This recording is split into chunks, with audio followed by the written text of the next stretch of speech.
Chapter 1. Chapter Text. Rayla, we need to talk. Like, now. Rayla blinked blankly at her phone where it sat on the bench next her on the gym's locker room bench, shirt halfway over her horns and a half-slurped pouch of berry-flavored energy jelly in her mouth. Well, that was not the best sign in the world. She finished yanking her shirt on, and scooped up her well-loved mobile in its sticker-covered case to reply to the one person who would be texting her at 8:30 p.m. on a school night. Callum. WTF. Rayla watched the little thought bubble that meant that Callum was texting her back bob up and down for a minute or so before she sent him another text. Is something wrong? Hello. There was a pause, before he finally replied. Yes and no. Can we talk in person? We may be in a bit of trouble. It's not the sort of thing I want to text you about. Asterisk of. Okay, so that was concerning. Thanks for the heart attack, nerd. Just finished at training. I'll be home in 15. She stuffed all of her things, consisting of one set of sparing gear in need of washing, 3 more energy jelly pouches, all different berry flavors, since Callum was insistent that she had a selection, and a couple of her workbooks from uni, into her bag and made for the exit. A couple of her fellow gym-goers gave her funny looks, but made not attempt to stop her as she shot through the doors at a breakneck speed, leaving them swinging in her wake. The glorious, way too shiny in the sunlight University of Luxor was a big old place, and was alive with students and faculty taking full advantage of the cooling evening air to socialize and run errands before night fell. Rayla probably passed about 4 different picnics going on the lawns as she walked down the winding paths, wisely avoiding the campus guards, who were a suspicious bunch at the best of times, and considered moon elves in general highly suspect. And Rayla may have been one of the people responsible for that suspicion. Their apartment was just outside of the main campus, in one of the quieter student apartment blocks. Well, technically and on paper, the apartment belonged to Callum and Callum only, but Rayla had moved out of her student dorm and into the cute little one-bed one-balcony, stunning sunset views apartment over the winter break, when the two of them had evolved into a serious couple. It was nicer than the dorms, and much more privacy than the dorms could ever provide.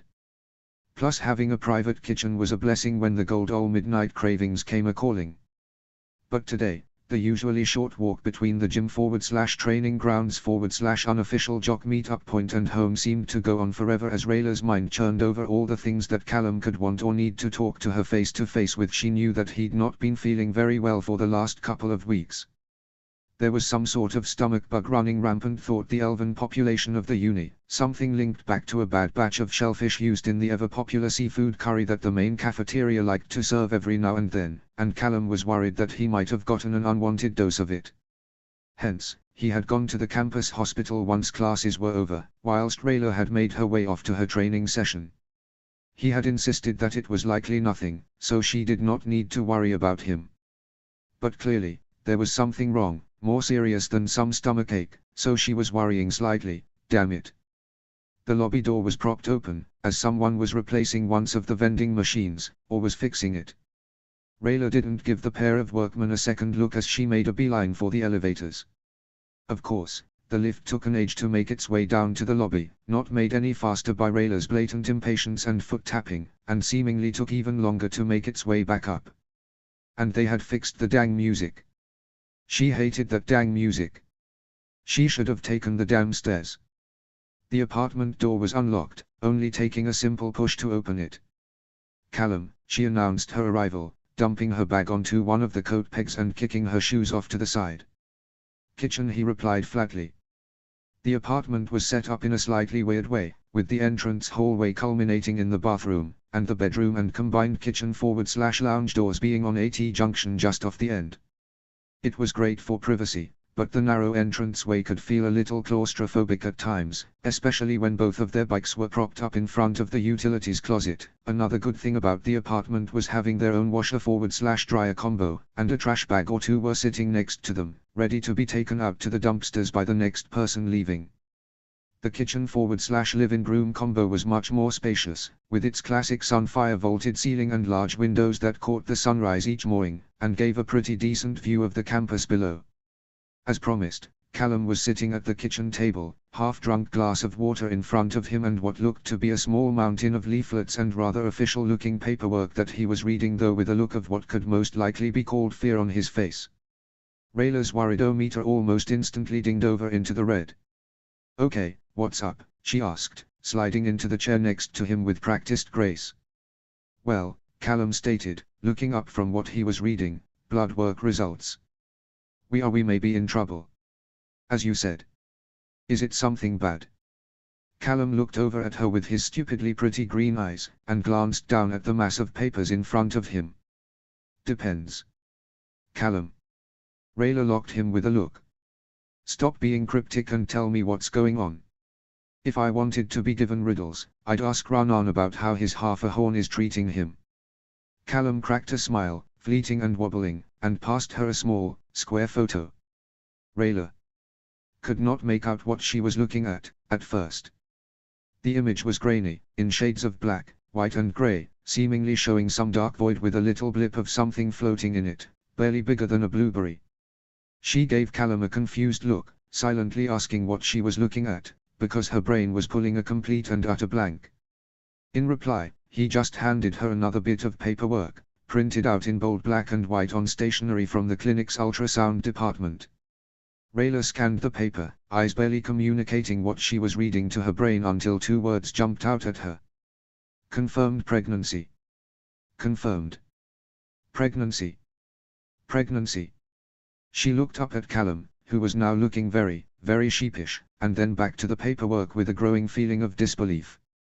"How?" she strutted out after a pronged moment of just staring at the blip in the photo.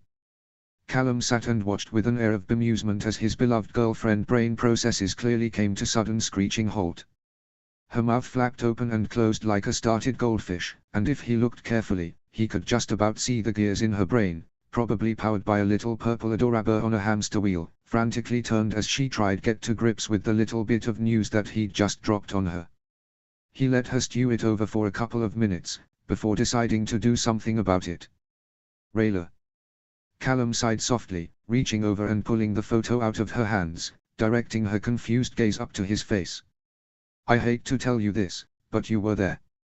The ultrasound and round of tests that Callum had been subjected to told them that the blob was approximately 2 months long, which helped to narrow down the when part of the question. As for the how, well, that's where the fun started. One of the many surprises that Rayla had found out about Callum as they became a couple, apart from the fact that he could cook very well, owned and could play a fiddle very, very well, was that he had a slightly unusual setup down there, and could, in theory, both bear and sire children. Well, one half of things were still a theory. They had been very careful with using birth control. She was on the pill for the love of the moon, and they had been using condoms every time he'd been inside her. So how the hells was he the one pregnant? "So, can you get knocked up with your own sperm?" They were now lying next to each other in bed, lying flat on their backs and staring up at the ceiling in dumb silence as they waited for the pizza that Callum had used the very last of his active brain cells to order. Neither of them wanted to cook night now, for reasons, to arrive. No, something about incompatible protein markers or something. "Ah. And no, I've not been with anyone else," Callum quickly added. "Not even that hot skywing that delivers the campus newspaper directly to the balcony?" Rayla teased, poking Callum's ribs. "Ha ha, nah. He's, admittedly, very cute, but not my type." Callum mused. "Plus Mr. Hotshot has about 3 partners around campus and I don't plan to be no 4. How the heck do you keep up with *3* other people?" "No idea." The two of them stared up at the little glow-in-the-dark stars that Callum had stuck on the ceiling shortly after he'd moved in. "Hey Callum." Rayla spoke into silence. "Yes Rayla." Callum replied neutrally. "We are fucked, aren't we?" "Well, that's kind of what got us into this mess." "Smart ace." The intercom buzzer rung at this point, signing loud and clear that the promised pizza had finally arrived, and one of them needed to go down to the lobby to get it from the delivery person. A quick game of rock, paper, scissors later, Callum was grabbing drinks out of the fridge whilst working out what show to watch, and Rayla was trundling out of the door. Midway through a slice of pepperoni goodness, and an episode of the Great Delbar Cook-Off, a thought introduced itself to Callum's mind much the same way a hammer does to a nail. It was sudden, sharp, and slightly unexpected, but the more he mulled it over as he chewed his food, the more it started to make a frankly disturbing amount of sense to him. He popped up to his feet, garnering a strange look from Rayla, who he dislodged from her comfortable perch at his side as half-stepped half-stumbled around the edge of the sofa and disappeared back into their bedroom. "What's biting you?" Rayla groused, ears twitching at the sound of Callum upturning a box or something onto the bed, followed by the sound of more things being moved around. "You suddenly gone mad or something?" Callum didn't reply. Instead, he came back into the living room with two items in his hands.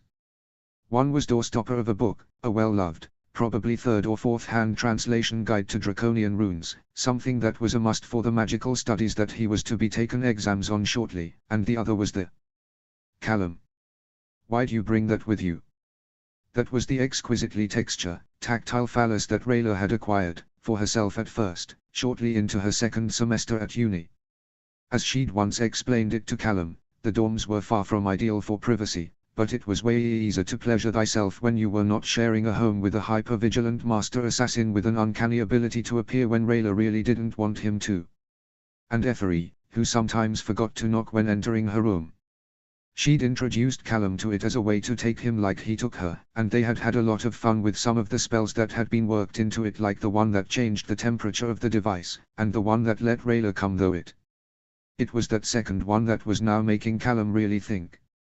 The runes were worked into the base, and trailed a short way up the shaft, picked out against the dusky blue /purple background with shimmering sliver pigment, making them easy to copy and translate as Callum only half paid attention to the intense grilling action on the TV, and Rayla's curious poking. "Did they tell you anything about the making a mess runes?" Callum asked her after a while. "Not much," Rayla admitted. "I kinda didn't ask." Callum gave her a bit of a look over the top of his book. "Look, Mr. Judgy Face, I liked the color, and the fact that it vibrates without any sound was all I needed to be convinced to buy it, okay?" Callum snorted softly in amusement. It was, admittedly, a very nice colorway. "And then I lost the instructions," she admitted. "Wait, there were instructions with this?" "Rayla, we spent over a week trying to find out what half of these do. And we both enjoyed the process," she pointed out, batting her eyes at him. Callum shrugged at that. She wasn't wrong. "I'm just asking because, the translation to the messy setting is interesting." "In what way?" Callum spun the notepaper he was using to write down his translation, so she could see what he'd been writing. "Well, it's a slightly clunky translation, but it reads, turn ectoseed." Callum glanced up to see Rayla's face turn a little pale as this fresh wave of information sunk in. "Oh," was the only reply she had to the revelation. "Oh shit." The next day was a Saturday, and recent events besides, they both had a lot to do. And addressing the slowly growing panic about the slowly growing blob was not one of them. It was Callum's turn to get the weekly shop, so he grabbed a handful of the shopping bags they kept in the bag dolly, pulled the shopping list off the fridge after quickly adding a couple of items to it, and was out the door before Rayla had finished her morning stretches to the sound of the breakfast radio news. Once she was done, and sensibly dressed, she grabbed the folder of paperwork that she needed for her own errand and her bike from the hallway on the way out. Her mission today? To get her ass over to the Catolian embassy to go get her visa sorted out. At the start of the year, after what could only be described as the mother of all arguments with the leaders of the village she had called home for most of her life, Rayla had found herself ghosted for not wanting to be betrothed to the dickwad son of one of those leaders. And a couple of other things, but that was the main one. Being kicked out of one of the largest, and probably the second most famous Moonshadow settlement did not do good things to Rayla's job prospects after she left uni at the start of summer. In fact, despite Ranan and Effery being as supportive as possible and giving her glowing references left and right, she was not getting any nibbles this side of the border. Being a ghost was enough for most doors to close before she could even reach them. But, in Catolis, well, that was a whole nother story. To be honest, it was Callum who had originally broached the topic with her, and had pointed her in the direction of the right places to look for job opportunities in her chosen field, security or military, or somewhere between the two. A freshly polished CV and a couple of tentative applications later, and an offer she simply could not refuse was handed to her, and now she was in paperwork hell. But in a good way. The embassy was a good 3/4 of an hour by bike away from the campus, up in the upper ring of the city, requiring a ride on the one of the lifts that connected the two rings and a slalom through 3 or 4 different security checks before she even hit the front doors. The lobby was a lagoon of air-conditioned bliss after the long, hot bike ride, and the chair she perched herself in whilst she waited for her appointment was surprisingly comfortable. Not that she had that long to sit and ponder over what kind of padding this chair could have that could be so comfortable whilst being so dang thin. The embassy was a hive of activity at this time of day, as she was clearly not the only elf waiting for an appointment, and the human staff was constantly busy and on the move. Before long, she was called into an office just down the hall from the waiting room by a pretty young secretary in a pristine skirt and blouse combo which made her feel very underdressed in her Moon Knight's shirt and only slightly battered cargo trousers. She was directed to sit in a chair across a paperwork-covered desk from the clerk that was to conduct her visa interview, and was promptly left to the mercy of the stern-looking, salt-and-pepper-haired woman who offered her a drink of water before they got down to business. The questions seemed endless. Did she have a reason for wanting to emigrate? Yes. Work. Did she already have a paying job waiting for her? Yes. With who? Catolian military. She was to report to basic training within a week of arriving. And so on and so forth. The clerk had steely eyes to go with her stern face, but her voice was neutral, almost kind in a way as she went through the list she had in front of her, filling in parts of a sheet on a clipboard as Rayla gave clear, precise answers to every question asked. She had, indeed, already met the general who she would be training under, as she had already attended a skill test thing at one of the border forts, which is why she had been given the job offer. She did have accommodation lined up. She would be staying in the barracks until she had enough to rent an apartment. She didn't mention that she fully planned to move in with Callum once she was out of basic training. ECT.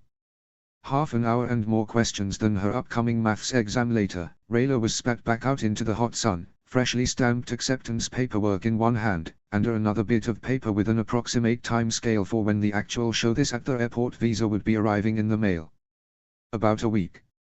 A week in which she had the first of multiple final exams to deal with. Exams that she should arguably be studying for, but between the anxiety over this appointment and the bombshell Callum had dropped on her yesterday, Rayla opted to go and find something deep-fried and doused in sugar instead. Callum appreciated the donuts she brought home. Judging by the smell hanging in the air, he'd already put something delicious and curried-smelling in the oven to cook low and slow whilst he embedded himself in his studies. The big book of runes that he'd been using the night before was sitting open on a page full of sky spells, next to the little sky dancer doodad that Callum had to spell to fly on its own, without it becoming uncontrollable, as the physical part of his spellwork exam. The written bit was a full explanation of the process, complete with in-depth reasoning for which runes he used. Is that thing going to launch itself at the ceiling lights again? Or out the window? Rayla asked him as she begrudgingly dragged her copy of The Arts of War and Peace and her notebook to try to swat up. Hopefully not. Callum sighed, carefully tracing a rune on the dancer's delicate fabric wing membrane. I don't think Martius next door would forgive me if it invaded his bedroom again. Again. You don't want to know. Between them they had near enough 20 exams to take in the next couple of weeks, sometimes more than one in a day, something that Rayla thought was completely unfair, especially when some subjects, like advanced spell work, Callum, and athletics, Rayla, had both a written and a practical aspects. That were never on the same day. Or in the same place. Ever. After the first couple of days, they were both convinced that the university staff gained some sort of fiendish glee out giving students morning and afternoon exams at completely opposite ends of the campus, with precious little time to get between the locations. There was nothing like sprinting across muggy-aired campus to get from your biology exam to your physical weapons mastery exam in under 15 minuets because the first ran over and the other was starting early. Needless to say, between the studying and the exams, sleep, or more precisely, lack of it, and the slowly building anxiety over making sure Rayla had things all ready for the big move at the end of the year, the blob got put on the back burner slightly. Not that it completely left their minds, especially on the morning of Callum's very last exam, Zadian history, when Rayla was woken up abruptly before her alarm by Callum throwing up in the bathroom. "You okay?" she asked him, groggy from the sudden awakening. Callum just let out a sad sound, and continued to get up close and personal with the latrine, gagging again as another round of stomach acid introduced itself to the back of his mouth. Rayla was a good girlfriend, and got him a glass of water to rinse his mouth out as her own stomach started to roll in sympathy. Rayla's brain finally failed her that evening. Callum was not quite sure exactly what was the final straw was for her poor, wrung-out brain, but it was likely one or more of the following. The bottle of prenatal vitamins that he left out on the side by accident.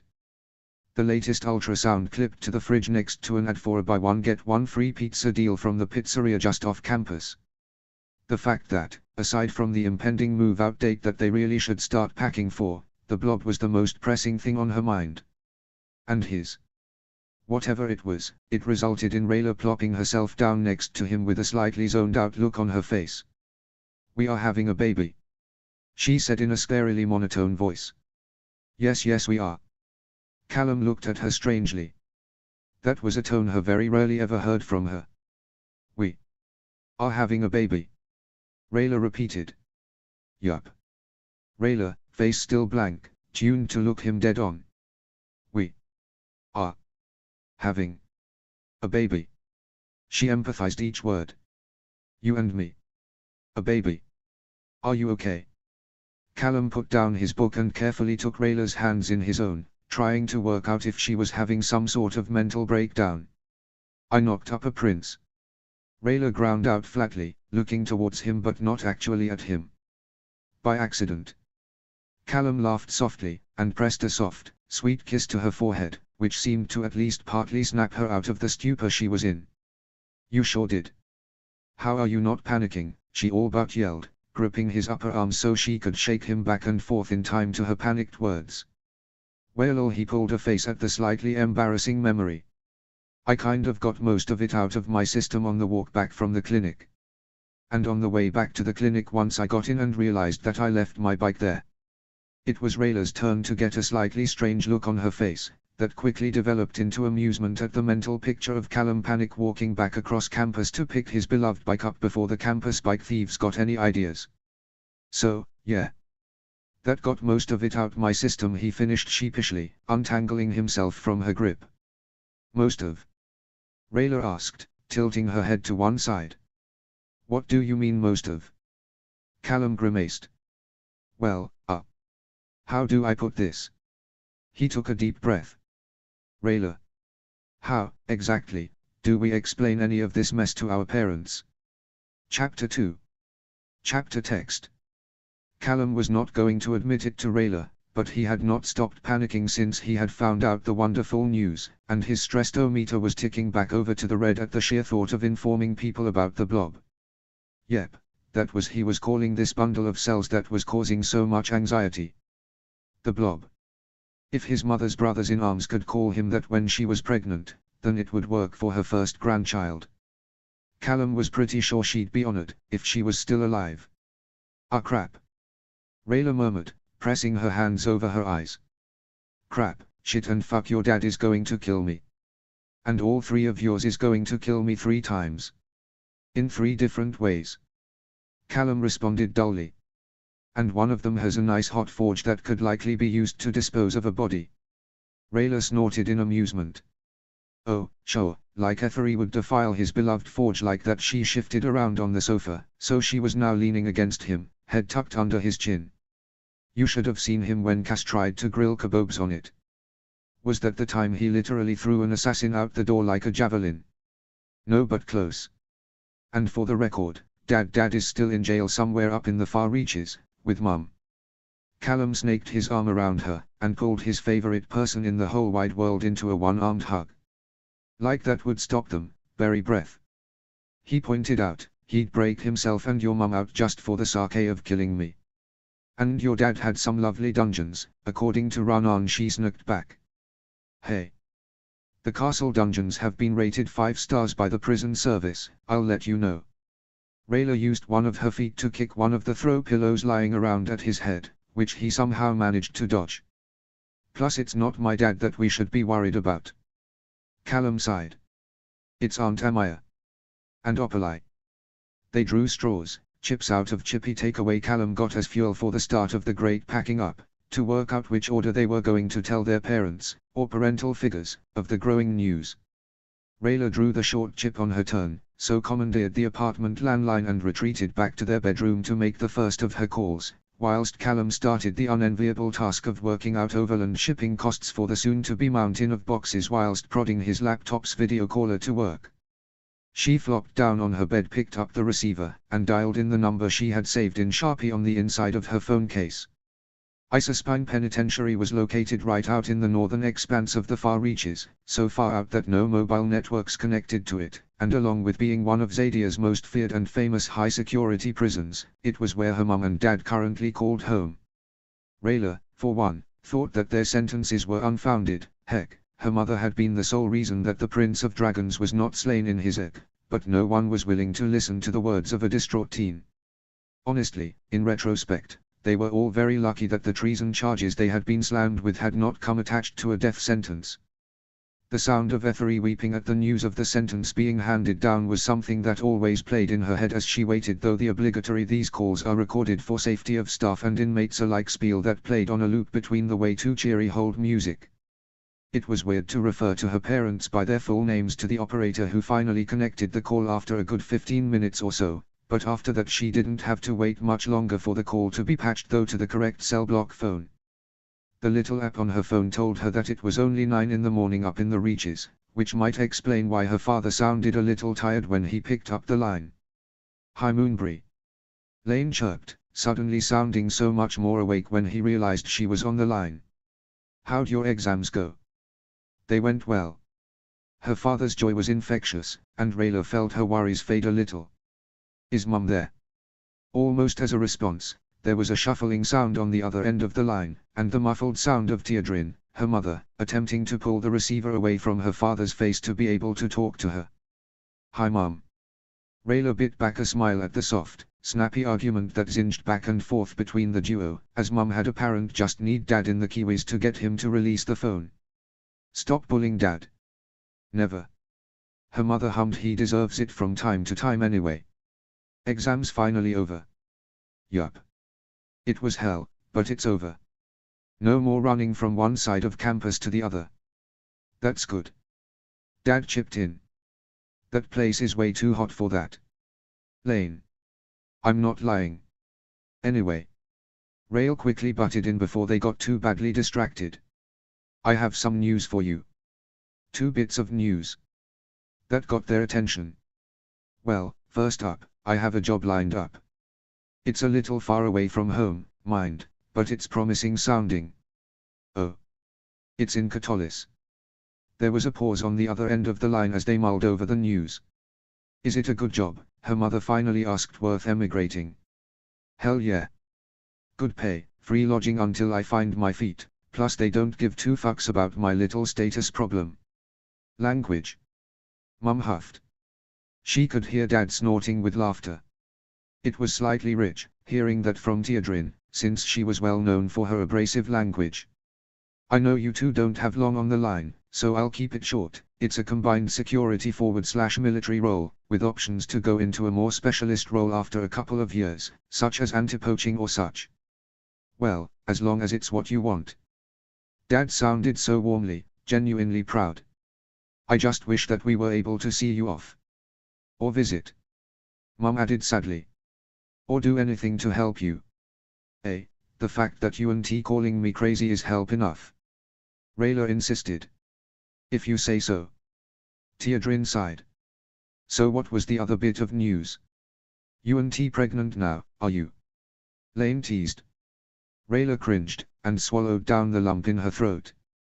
"Well, here goes nothing." "Well, the news is that I'm not pregnant."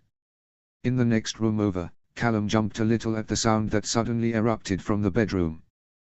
The tinny voices of what he assumed was Rayla's mum and dad could be heard talking over each other, but for the love of him, he could not make out exactly what they were saying. They didn't sound angry, at least. Possibly astonished, yes, possibly joyful, but not angry.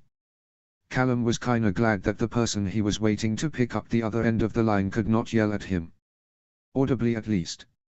Aunt Amaya took one look at him from the other side of the video call, taking in the sight of his slim form tucked between a pair of neatly packed and taped moving boxes full of movie discs and music chips, already with packing labels on them, and some squishy cushions, and signed just one simple question. When's the baby due? Callum was pretty sure that the look on his face could best be considered somewhere between started goldfish and flabbergasted flounder. How? He signed back, panic slowly rising. I didn't. His aunt gave him a wry smile. But, for the record, you haven't been stealthy about your trips to medical, and you have a girlfriend that loves you very much, she shrugged. So either one of you is carrying a little surprise, or there is something more worrying going on. She gave Callum a flat look. So, which one is it? I'm 3 months in, Callum admitted sheepishly. And more than just a little terrified. Okay, now that is a surprise. My guess was on Rayla being pregnant. I thought the eggheads back in Catolis told you that there was a less than 25% present chance of that happening without going on extra hormones. They did, and well, low chances are still chances. Callum pointed out. Like he needed reminding of that slightly mortifying summer of medical tests and things being poked in places he never wanted them to go ever again. Amaya mulled over his response, then shrugged in a what can I say sort of way. True. And for the record, I don't want the details. Save those for scandalizing your father and Opalai. Now, how's the packing coming on? You kids need any help? Callum stuck his head around the bedroom door. Rayla sat crossed-legged on the bed, laptop in her lap, apartment phone discarded on a pile of electronics she had pulled out of the bedside cabinet, for sorting though. He didn't know they even had that many phone chargers, or plugs for that matter, but it was going to be fun untangling that brightly colored pile of spaghetti. How'd it go? She asked him, not looking up from what she was typing. Aunt Amaya is the complete opposite of surprised, but was expecting it to be you. Callum summarized bluntly, trundling over to flop down next to her. And she's offering a hand with dragging boxes around on moving day. That's kind of her. Gren tagging along. Of course. You know we've only got a 2 weeks before move-out date, right? And we still have a fridge full of stuff we can't take with us. Rayla glanced over at him, and then in the vague direction of the fridge full of fresh fruit, packaged meat, and other edible odds and ends like cheese, juice and jars of pickles. Picky dinners for the next week or so. Sounds good. Then take out for the last couple of days after that. Plan's a plan. She agreed. Hey, could you quickly proofread this for me? She turned the screen so he could see it. The website was a simple, yet elegant, teal-hued page, and Rayla had just finished writing a couple of paragraphs into the Contact Me form, detailing the current situation without going into too many details about the creation of said situation. It was sad, in Callum's mind, that this was the only way for Rayla to keep her uncles updated on what she was currently getting up to in life. Via the contact form on the website Ethery had set up for his forge. They could still call her. But the ghosting spell meant that any attempts Rayla made to call or email her old home directly wouldn't connect for love or money. Looks good. Callum handed back the laptop, and watched her hit send. So what? So how long, exactly, do you think it will take for Ranan to materialize in the living room? Rayla shrugged. It really depended on if he was out on a mission or not. Or if Ethery was actively paying attention to his inbox. The next week and a bit was full of cardboard, irritatingly static packing peanuts and bubble wrap, all wrapped in a probably unhealthy amount of tape. Wires were untangled, sorted, carefully tied, and packed away next to any textbooks that were not being turned in for cash at the campus bookshop. Rayla did not want to see that statistics textbook ever. Again, spare pillows and bedding, along with the majority of their clothing, were all vacuumed, packed into a series of labeled plastic bags and stacked into a corner of the lounge. Kitchen supplies slowly disappeared into reinforced boxes, with the one with the kitchen knives sporting extra warning labels. Games consoles were packed with care, and a surprise colony of adorabers were politely relocated. The zoology department, who stopped cooing over them long enough to reassure Rayla that they would be well cared for. Rayla had no clue how they ended up in the apartment in the first place, honest. As the days went on, and the fridge that was not going with them emptied, Callum found himself getting emotional over the smallest thing, to the point of crying over finding the stupid keychain he'd won at Freshers Week. "I hate this," he sighed, dabbing at his eyes for the fourth time that day. "The hormones or the packing?" Rayla asked, passing him another tissue out of the box. "Yes," Callum grumbled. Move out was in 2 days, and the great wall of boxes, stacked 4 high against the living room wall, was almost at completion. They just had to pack up the last of the clothing, minus what they were planning to wear to the airport, the final couple of blankets and pillows, empty the small safe that was installed in the bedroom wardrobe, and that was it. Mostly. He hoped. Well, look on the bright side, at least we don't have to drag all this and the couch down to the van by ourselves. Rayla tried to sound optimistic, but it was more than evident in her voice that she was over this mess too. "Just try not to blubber all over your poor aunt when she gets here, okay? Still gotta tell Dad." Callum mumbled into her shoulder, "He's home tomorrow with Ez. King Harrow was notoriously busy over the summer months, and now that Crown Prince Ezren was 14 years old, he was now accompanying his father on official visits as a diplomat, and for the past 3 weeks the two of them had been on what could only be described as a back-to-back gala/royal visit/2 many meetings that should have been emails fest, ending with the annual Pentachi summit, which had a strict no phones/limited outside contact policy.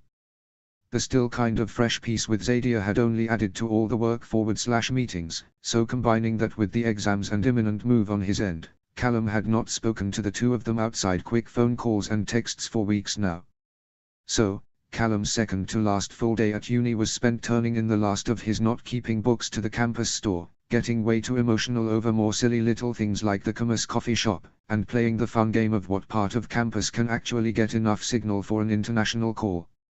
One pistachio cold brew latte thing later, and a quick use of midge wings, Callum found himself sitting on the roof of the gym, watching the clouds drift by in the dazzling blue sky as his phone finally connected after the third try. Callum, King Dad sounded tired, which made sense since it was early-ish in the morning for him, compared to the mid-morning where Callum was. "Are you on your way home already?" No, not yet." Callum felt the tears start again. Damned hormones. "We fly out day stupidly early overmorrow, did I wake you?" "No," Harrow lied flawlessly. "Pip has decided that early morning snuggles are of topmost importance." Callum could hear Pip, the big friendly Zadian songbird, chirping in response to his name from somewhere nearby. "Hi Pip." Callum laughed, picturing the large green and black bird pestering his dad by perching within beak distance and preening Harrow's locks for him. "Dad, I have some news." "Good news, I hope." "Yeah. Has this anything to do with the email from Amaya I got the other day telling me to expect a call from you? And to be nice to your girlfriend when I meet her?" "Yes, and, yes." Callum took a deep breath. He had no idea how his father was going to react to this. "And, Dad, you gonna be a grandfather?" There was a pause on the line. "Callum could you please say that last bit again please, but a little slower?" "You're going to be a grandfather. In a few months." Callum winced out. The dead silence that filled the speaker made his heart drop. "Okay. All right. Not the worst news." Harrow finally spoke up. "No, definitely not. Dad. For the record, young man, I now owe your unofficial aunt money." He sounded resigned. "You and Opalai had a bet going." Callum felt the tears start again, in amused happiness this time. "Really? Ever since you started talking non-stop about a certain brilliant, amazing and beautiful moonshadow elf that you had met?" Harrow teased, keeping his voice light. "Especially once you decided to spend winter with her over coming home." "Dad." Callum had to laugh a little, fears dissipating. "So, how far along is she? Just asking so I can gauge if we are going to have to play whack-a-mole with reporters once you get back." Harrow sighed loudly, and Callum swore he heard his father face-palm on the other end of the line. "Rayla is not the one who is pregnant, is she?" "No. So I now owe Opalai money, and she owes me money. This is going to be fun." The rest of the conversation dissolved into a rather in-depth discussion on the correct way to split bet winnings, and exactly what kind of slightly cheesy world's best uncle trinket would be best to get Ez to inform him of the news. But in the middle of it all, Dad had brought up a very valid point. The tabloids were going to have a party once this little bit of news got out, and Callum was not looking forward to it one bit. They were up before the sun the next morning, with Callum all but pushing Rayla out of bed as she fumbled to turn off her phone alarm. The final blanket/sheets combo was hucked straight into a quick wash as the final few things were packed, then straight onto the now damn it drying cycle as the teens had a very nourishing breakfast of cereal bars and leftover pizza whilst they waited for Aunt Amaya and Gren to make an appearance. "I'm going to miss this place," Rayla admitted in the pale morning light. "Not really all the schoolwork and such, but definitely this apartment. And the library, and the games club where you kicked everyone's ass at League of Wonders," Callum added. "And that coffee shop near the gym and the weird combos they come up with. And the cakes. And the cakes. I'm going to have to take Ez on a campus tour at some point just to let him have some of those cakes." The dryer peeped, and Callum instinctively trundled over to fetch the linen whilst Rayla got unzipped the suitcase, Callum's, that the sheets and blanket were going to be folded down into, as the Hoover had been packed away already into one of the large boxes near the door. The pair of pillows they'd been using were unceremoniously stuffed into hers. Rayla's ears picked up the sound of a heavy vehicle pulling up outside, and a quick look over the balcony. Just a glance informed her that her suspicions were very correct to who it was. Nowadays there were two major ways to transport one's life belongings across the border, well, three if you included the option of strapping everything to the roof of a car. The first was to load everything into a big old shipping container, and having it shipped via land or sea, or plane, but that was stupid expensive even for someone with a Royal Bank account, or you could rent a van, load it up, and drive it across the road crossing or to a port for a ferry crossing. And the latter had just pulled up in the blue morning light. Callum's aunt hopped out of the passenger side, clearly wearing one of sparing tank tops and a pair of cargo shorts, whilst her red-headed interpreter /best friend /Lieutenant Graceful exited the driver's side of the medium-moving van that was now sitting in one of the limited parking spaces outside. She couldn't quite make out what she was signing to him, but she was acting a little disgruntled at something. "Gren won't let her drive." Callum sounded way too amused. "Not again at least." "Again. She apparently know what she did. As does Janai. Hence, she's not allowed." Between the four of them, the intimating great wall of boxes was vanishing down to the van at a rapid pace, made even quicker by the fact that Amaya could lift a scary amount of boxes at once. And Callum. At the same time. Rayla now had a very good idea to how this woman could go toe-to-toe with some of Zadia's finest, and 9 times out of 10, win. It was slightly intimidating watching the person responsible for the dent in Ranan's ribs heft her boyfriend about like a protesting bag of rice, but maybe that was the point. A silent shovel talk, perhaps. Or was she looking too far into it in her slightly sleep-deprived state? She had no clue. But Gren was really nice though. She could see where the Catolian retriever in human form description came from. How else could someone be this chipper first thing in the morning? When Amaya finally put Callum down, both laughing loudly and in Callum's case, trying to stay up on his feet as the blood rushed back to his brain, something caught Rayla's eye as his top fell back into place from where it had ridden up around his ribs. Seemingly overnight, the blob had become a small, barely noticeable bump. They were convoying it across the border. There was only really space for 2 people, 3 if said people really liked each other, in the cab of the van, which also contained some of Amaya and Gren's things that they were taking back home. So whilst Rayla returned the apartment keys to the campus housing office, Callum went to fetch his 17th birthday present out of storage. The Skylark was beautiful, powder blue classic sports car, a gift from King Harrow to his son once Callum had gotten his license at 16, and had proven that he could drive well enough to not get into a car wreck within 5 minutes. Rayla was well aware that some of the other students were visibly gawping as the sleek, classy car pulled up to the curb, and Callum reached over to pop the door open for her. "All good?" he asked. "Yup." She sunk into air-conditioned bliss and buckled herself in. "You ready to roll? Aunt Amaya and Gren are meeting us at that Sunrise Grill for lunch just off the motorway, the one where Ethery met us that one time." Rayla felt a lump form in her chest at the thought of her uncles, who she still hadn't heard back from. "Ah, okay. Please say they're paying." Callum gave her a grin that told her that said aunt was paying, but probably didn't know that yet, and gracefully pulled away from the curb. Chapter 3. Summary. This fic is not stopping at 3 chapters, is it? Notes. See the end of the chapter for notes. Chapter text. There was a big ol' reason that Callum had kept this car of his in storage for most of his time at uni, aside from the odd weekend trip to some other part of Zadia or a holiday home, and that was the wonderful fact that the traffic in the venerable Golden City was simply bad. Terrible, even. There is a reason. Callum huffed as he wiggled the Skylark into the correct lane at what was less than lovingly called Jumble Crossing by the locals, that the heart of Catolis City is a no motor vehicles unless it's a fucking emergency zone. The light turned green, and almost immediately after they crossed the junction, Callum found himself having to fight his way over to the lane on the opposite side of the road for the next turning. Same with most old walled towns. They have car parks outside the walls and only allow motorbikes and such inside. Some roads are just not meant for anything bigger than a horse and buggy. Rayla had to agree with that.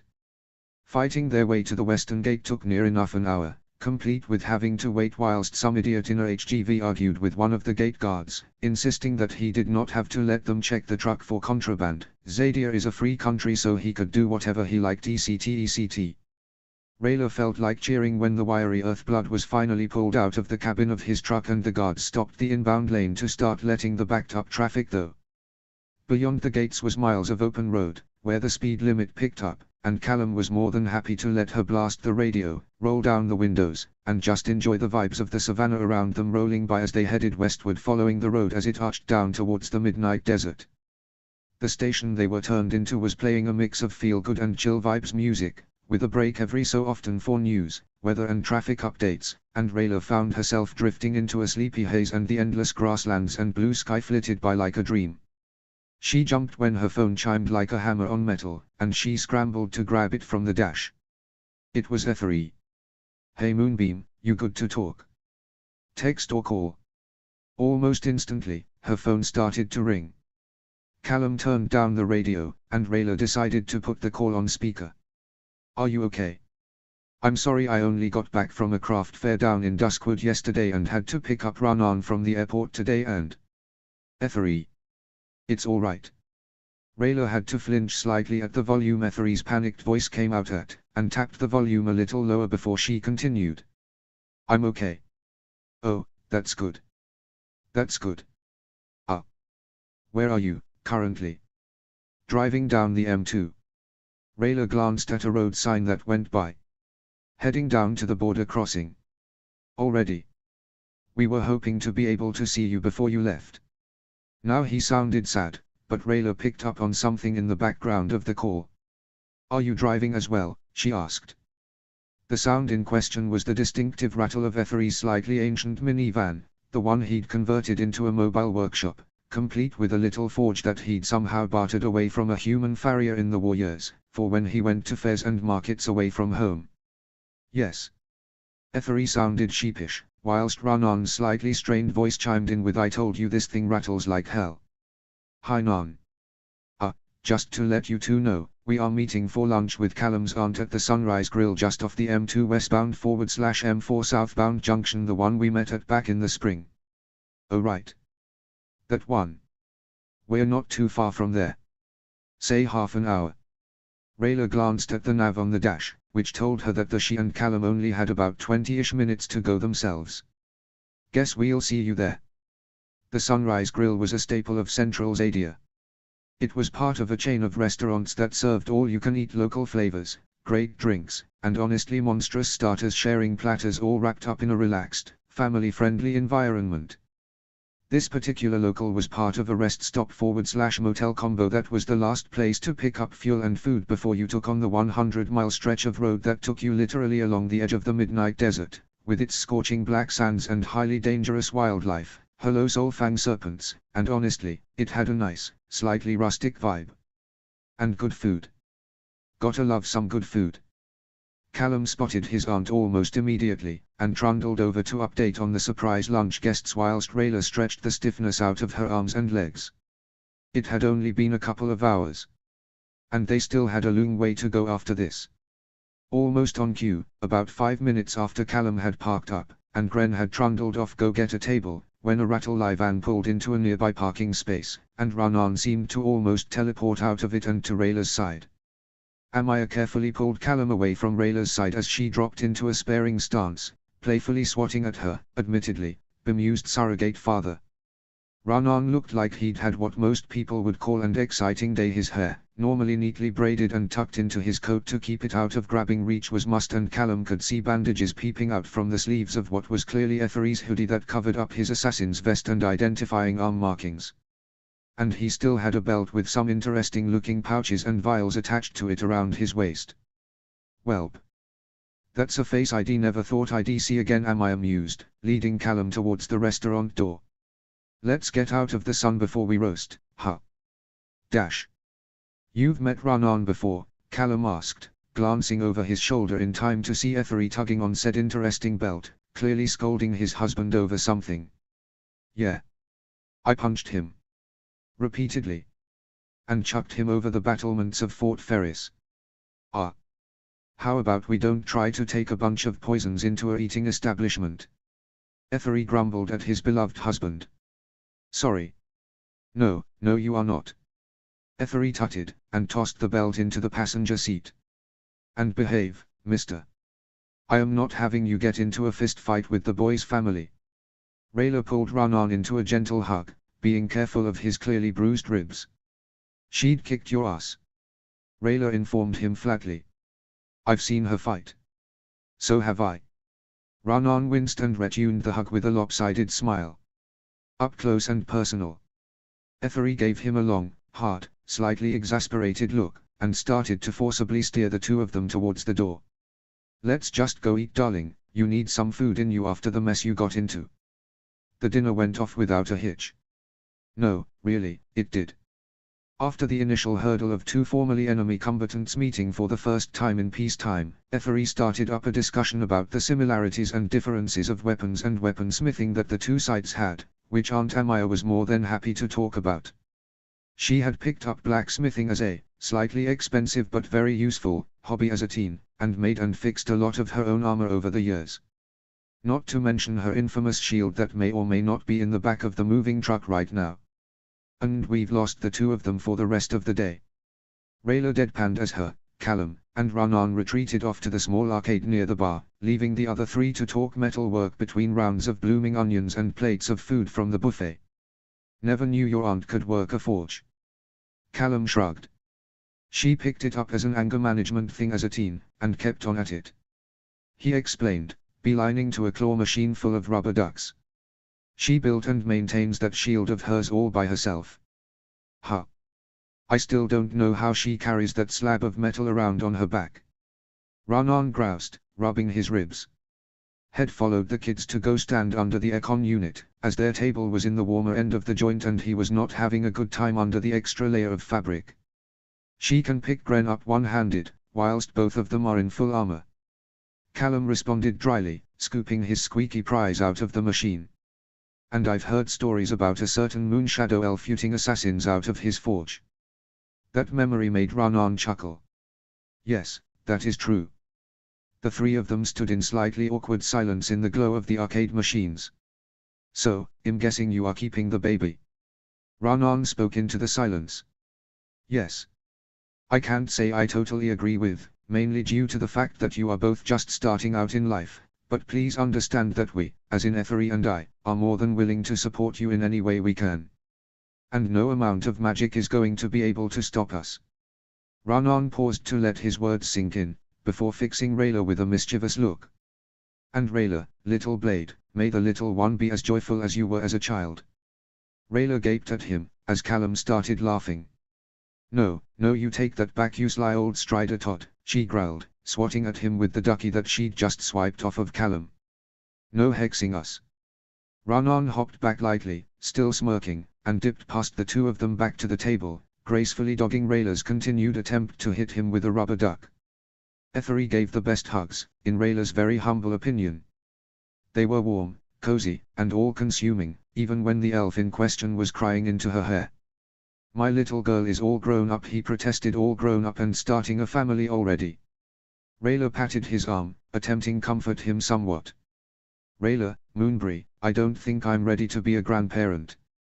Ethery continued, Moon above, it only seems like yesterday that you were in primary school, acting your little 9-year-old heart out on stage.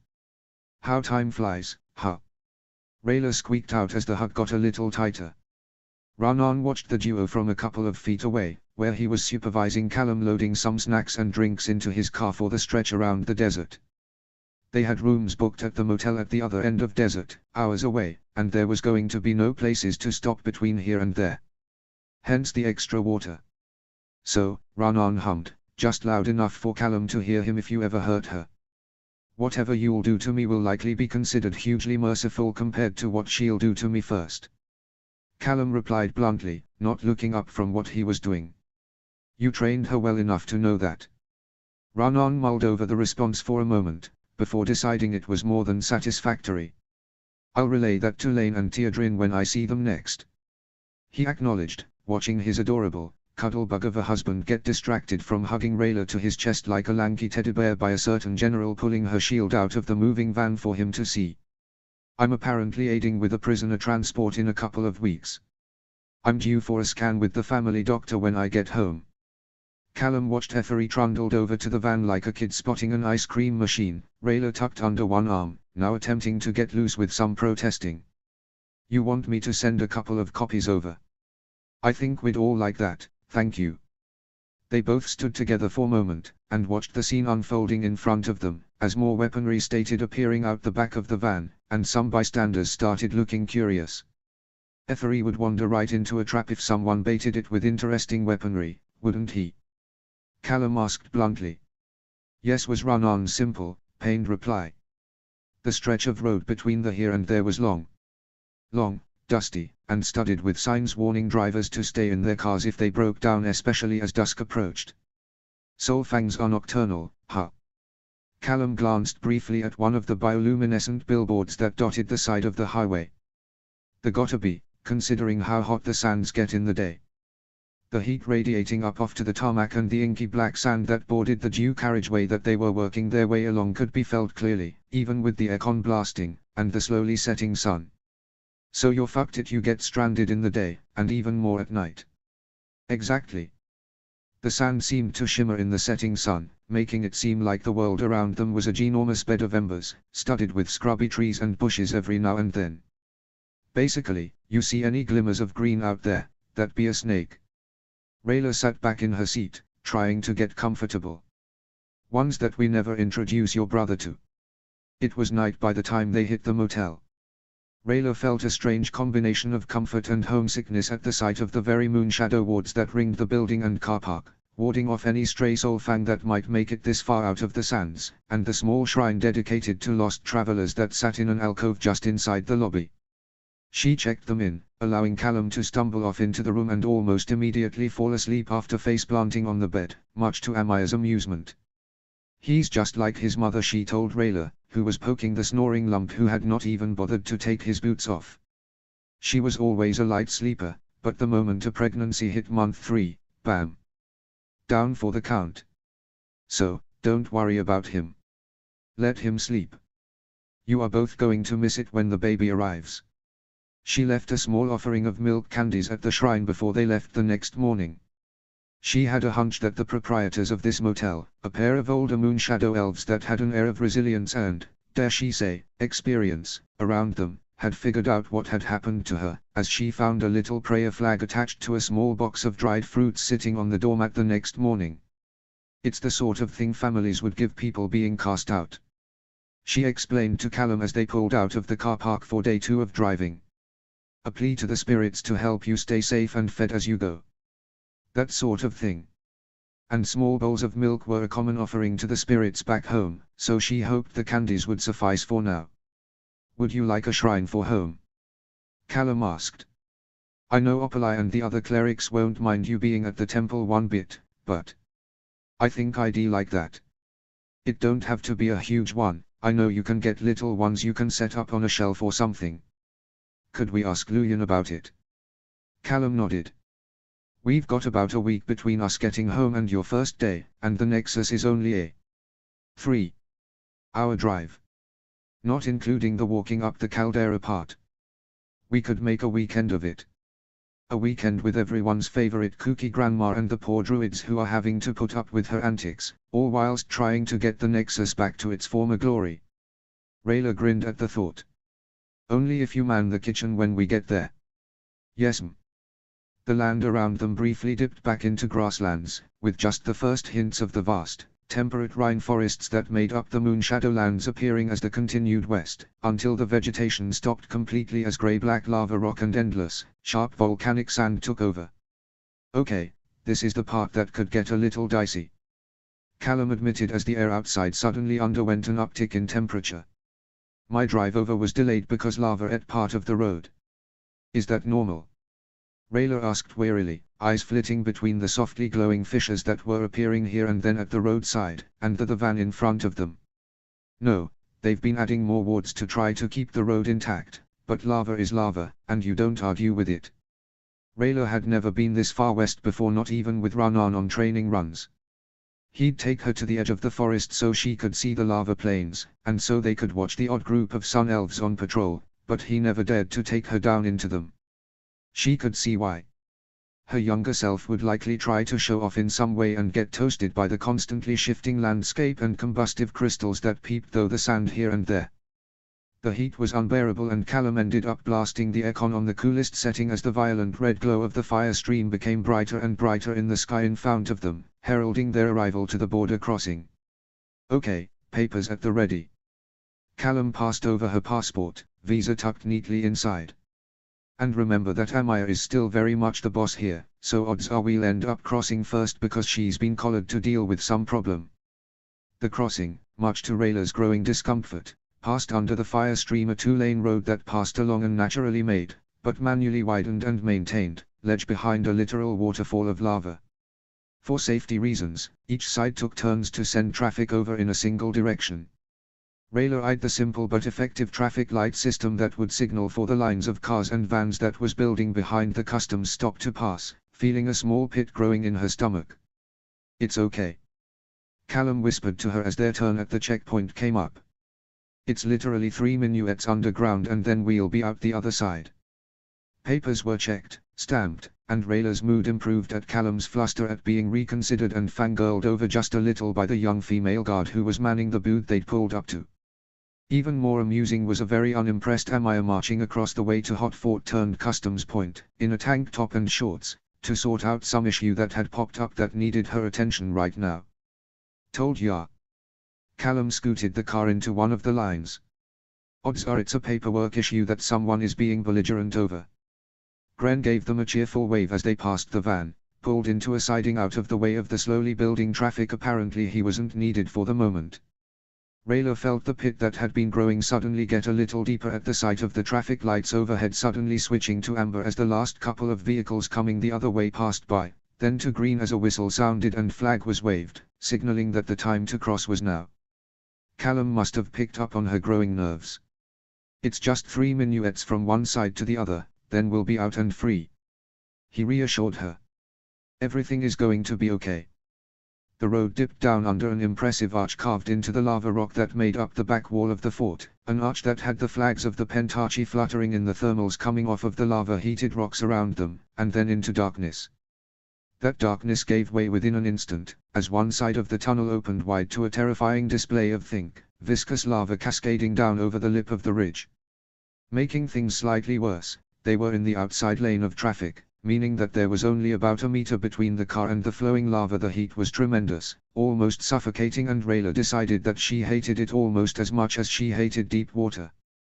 It's okay, Callum whispered softly. It's okay.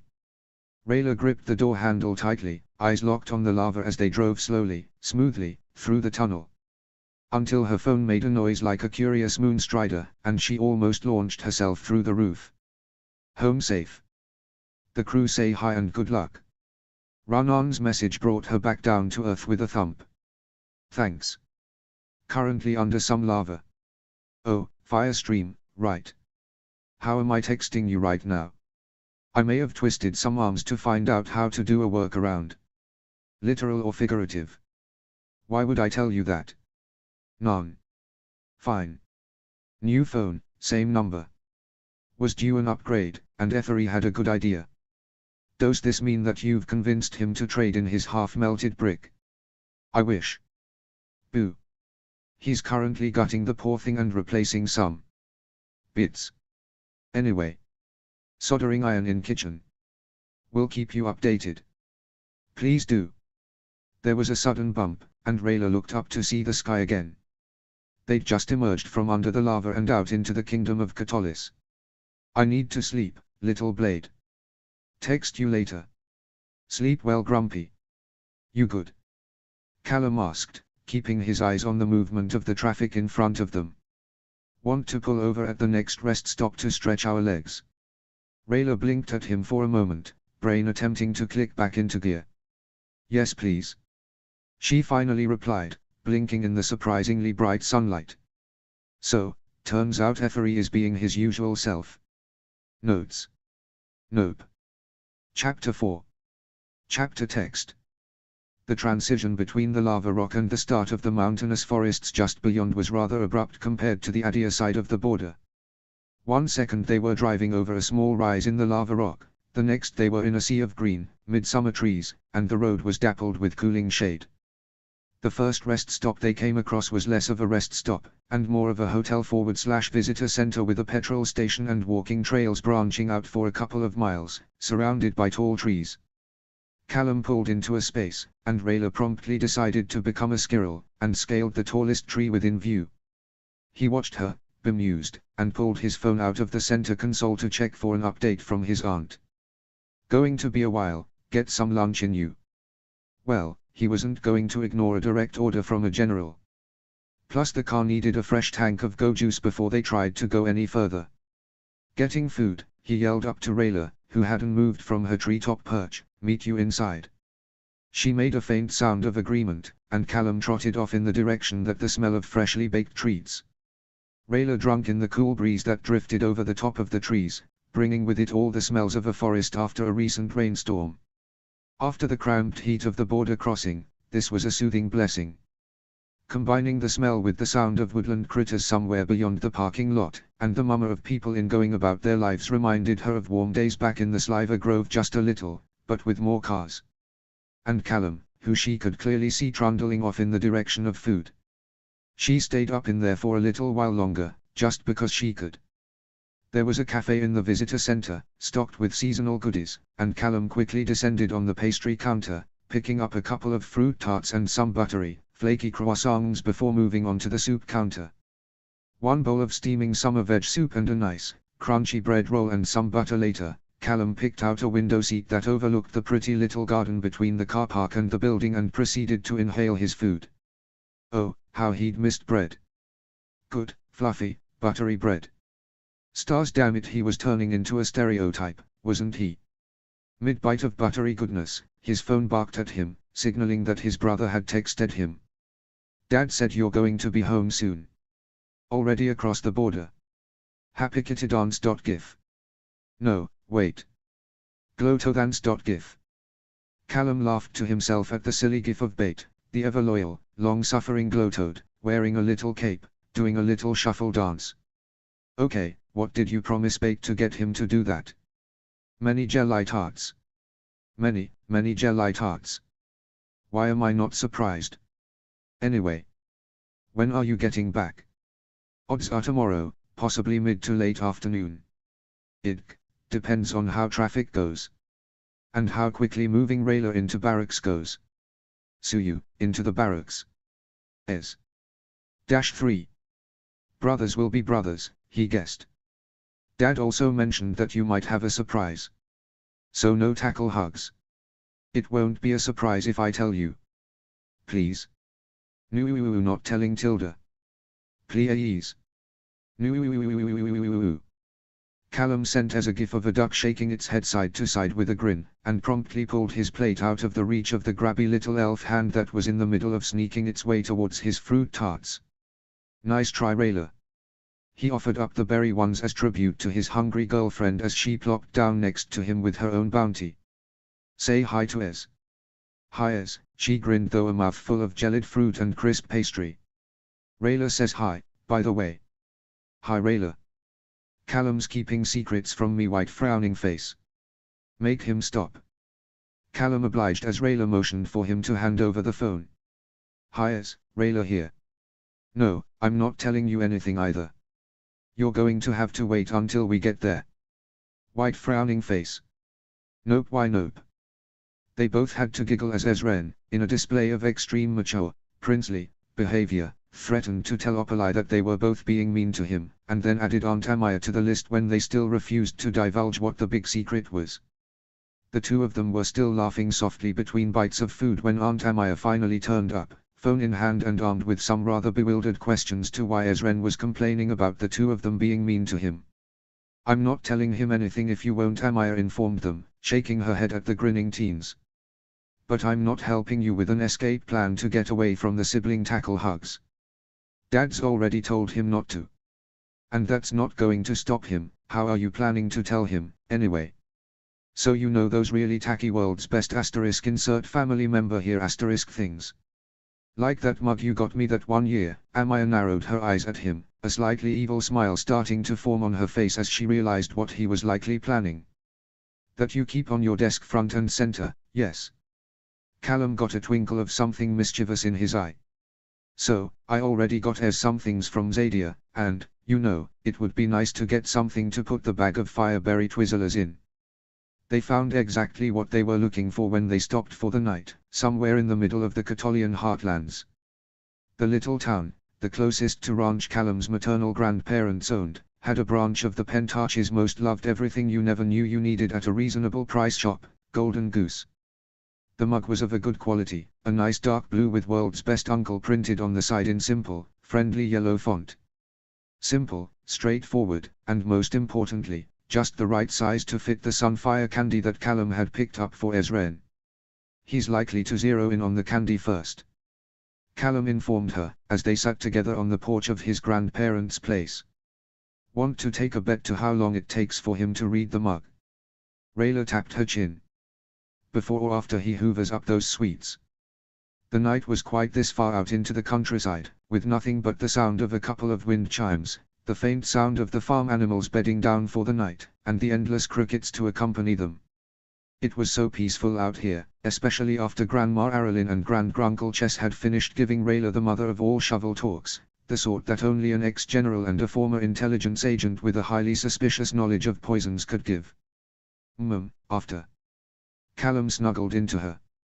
Nothing gets his attention quite like new sweets to try. In that case, 5 minutes, tops. The next day they were back in the mountains. From the road, as they snaked west along dual carriages and the odd single-lane highway, Rayla managed to pick out the faint outline of the caldera that was home to the moon nexus, peeping out from between the thick rain clouds that hung low in the sky. Even from this distance, miles out, she could almost taste the magic radiating from the place.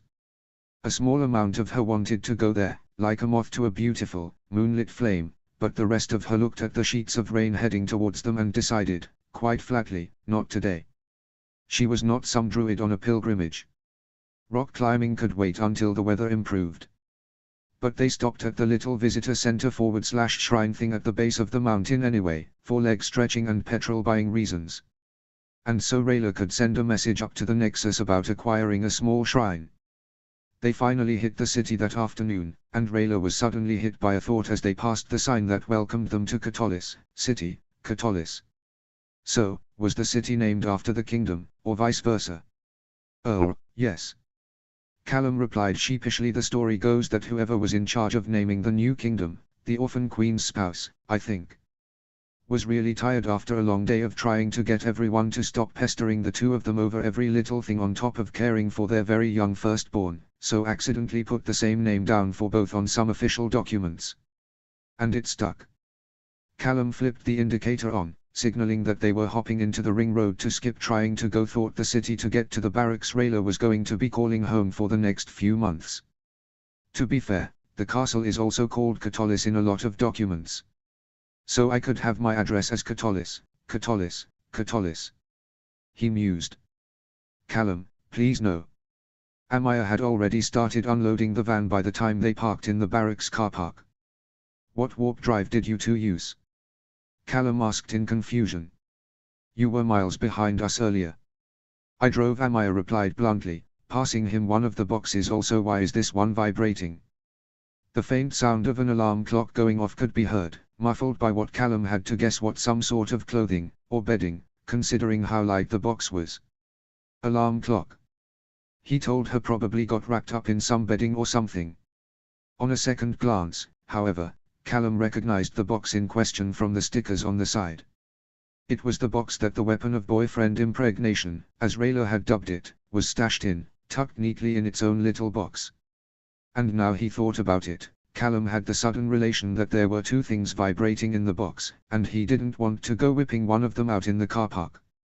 Meanwhile, Rayla headed in to check in and find out her room number, leaving Callum to help his aunt and kind of uncle to sort out what belonged to who, and where it was going.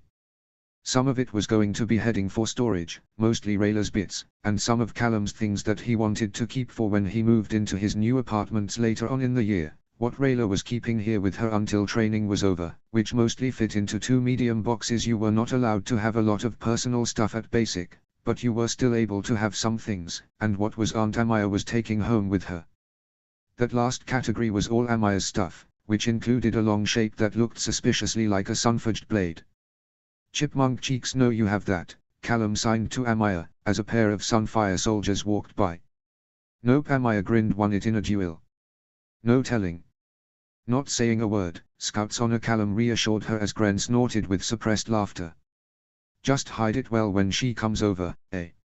Amaya raised her eyebrows at him in amusement, and Gren finally started openly laughing. What? The duel was over her, she insisted, with a smug smile. Between Rayla getting her temporary home sorted out, and dragging everything else over to Aunt Amaya's place, and many cups of tea, it was late afternoon by the time Callum drove his little car under the portcullis of Catullus Castle. They were both tired after the days of travel and box wrangling, and the other thing that seemed to be eating at his energy levels, and it showed. He barely suppressed a yawn as they went through the checkpoint at the gates, whilst Rayla peered up at the imposing yet, to him, homely castle walls and towers with a childlike sense of awe as he pulled into the small parking area near the main keep. The converted stables had the honor of being the most secure covered parking lot in the kingdom. Fair warning. Callum sighed and stretched as he clambered out of the drive seat, eyeing the red-clad blur that was rapidly approaching the two of them from the other side of the coronation courtyard. Brace for impact. The red blur skidded to a halt just in front of them, revealing it to be the extremely bouncy form of Crown Prince Ezren, who instantly dragged her only slightly protesting Callum into a tight hug. Ow, as Callum grinned into his brother's shoulder, when did you have another growth spurt? You were shorter than this last I saw you. Yeah, but you've been gone for months. Ezren laughed. At 14, he was now just under an inch shorter than his older brother was, much to his delight and Callum's apparent chagrin. And someone decided to grow too tall for his clothing just before the summer madness. A deep, amused voice sounded from behind Ezren. Much to the annoyance of poor Martius's irritation. King Harrow was dressed surprisingly casually, dressed in a deep burgundy lounge robe and a pair of slightly battered matching slippers, mug of tea in hand as he watched the brotherly reunion from the safety of the door to the keep. And I'm guessing this is the lovely Lady Rayla, if I'm correct. Rayla bowed in a slightly wonky way in response. She had been mentally prepping herself to meet Callum's very royal father, but he was still intimidating for someone who looked like he should currently be penning some epic novel with a glass of wine in his hand. Or it could be the crown guard that had materialized at the edges of the courtyard. No need to bow to me, since we are technically family now, Harrow insisted, walking over to give Callum a hug of his own. It's good to have you home, son. Ezren bounced on his toes, impatient. Yes, I have presents for you, Ez. Let's get upstairs first. Callum insisted, motioning to his bags. I want to be reunited with my bed. And the secret. Come on, no one's telling me anything. Ezren protested, grabbing one of the bags off of Callum to speed the progress up. What secret? Rayla grinned, eyes glinting. We never said anything about any secret. Callum snorted and quickly made for the door, as a couple of crown guards stated to look just a little twitchy as his little brother and girlfriend got into a playful shoving match. So, did you find the thing you were looking for to tell him? Harrow hummed, amused. Oh yes. Callum held up one of the bags he was holding. Let's see what he spots first, the sweets or the mug. Harrow glanced back at his youngest, who was now in a headlock and being dragged, laughing, towards them by a fairly triumphant Rayla. My money is on the sweets. Ezren did indeed spot the sweets first. Callum had, over the course of the last term at university, taken every opportunity to pick up as much Zadian exclusive sweets as he could, stashing things like fizzing cloudberry sherbet and a big mixed box of thick, rich moonshadow trick toffees, one of which instantly dyed the inside of Ezren's mouth a bright purple. It was a rich bounty, all wrapped up neatly in a big old gift basket, so it wasn't too surprising that it took as a hot moment to realize what was written on the mug that held a bouquet of sweets and lollipops.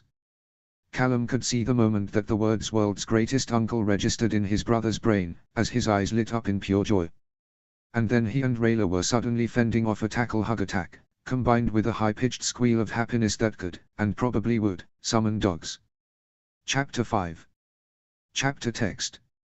The little life they settled into was almost blissfully domestic.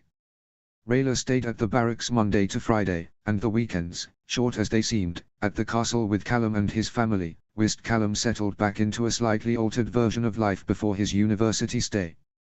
Lots of paperwork as he helped with the admin that kept the vast inner workings of the grand old castle ticking over, running errands for his father, coaxing us into actually doing his homework etc. Being a price was not all cake and parties. But life was life, and at least he had the weekends with Rayla to relax and start putting together their apartments. As the weeks rolled on, Rayla found herself fitting right in with her fellow recruits, especially since she was not the only elf at boot camp. She quickly found out that there were a handful of young Sunfire elves, not so surprising, and a pair of sturdy Earthblood elves, a little surprising, in her troop, and she became fast friends with the latter two, which made being away from Callum for most of the week a little more bearable.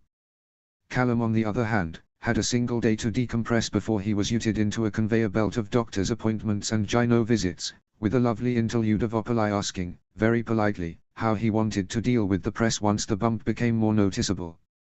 Because he was starting to show, and his clothing was not going to hide it for much longer. To be honest, he had no idea. King Harrow had done all he could do, which was quite a lot considering that he was the king, to keep the press away from him and his brother. He'd told the two of them that he didn't want them both burdened with the same sort childhood he'd had, constantly under the scrutinizing magnifying glass of the press. So, aside from the odd, supervised, interview here and there, and photos taken by the ever-present photographers at events, fairs, balls etc., Callum and Ezren had so far had a journalist-free childhood.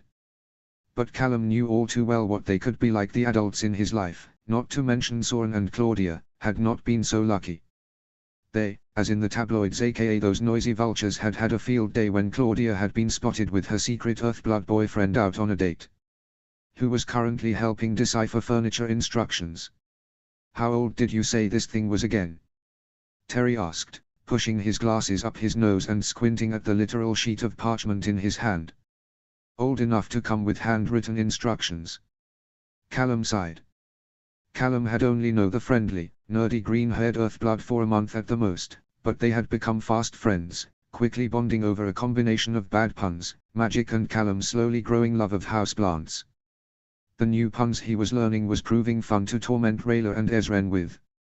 And besides, putting together a set of royal apartments was a joint effort, and the perfect excuse for friends old and new to get together, hold a slightly wonky potluck, and catch up on all the gossip that they'd been missing out on whilst people had been on various parts of world.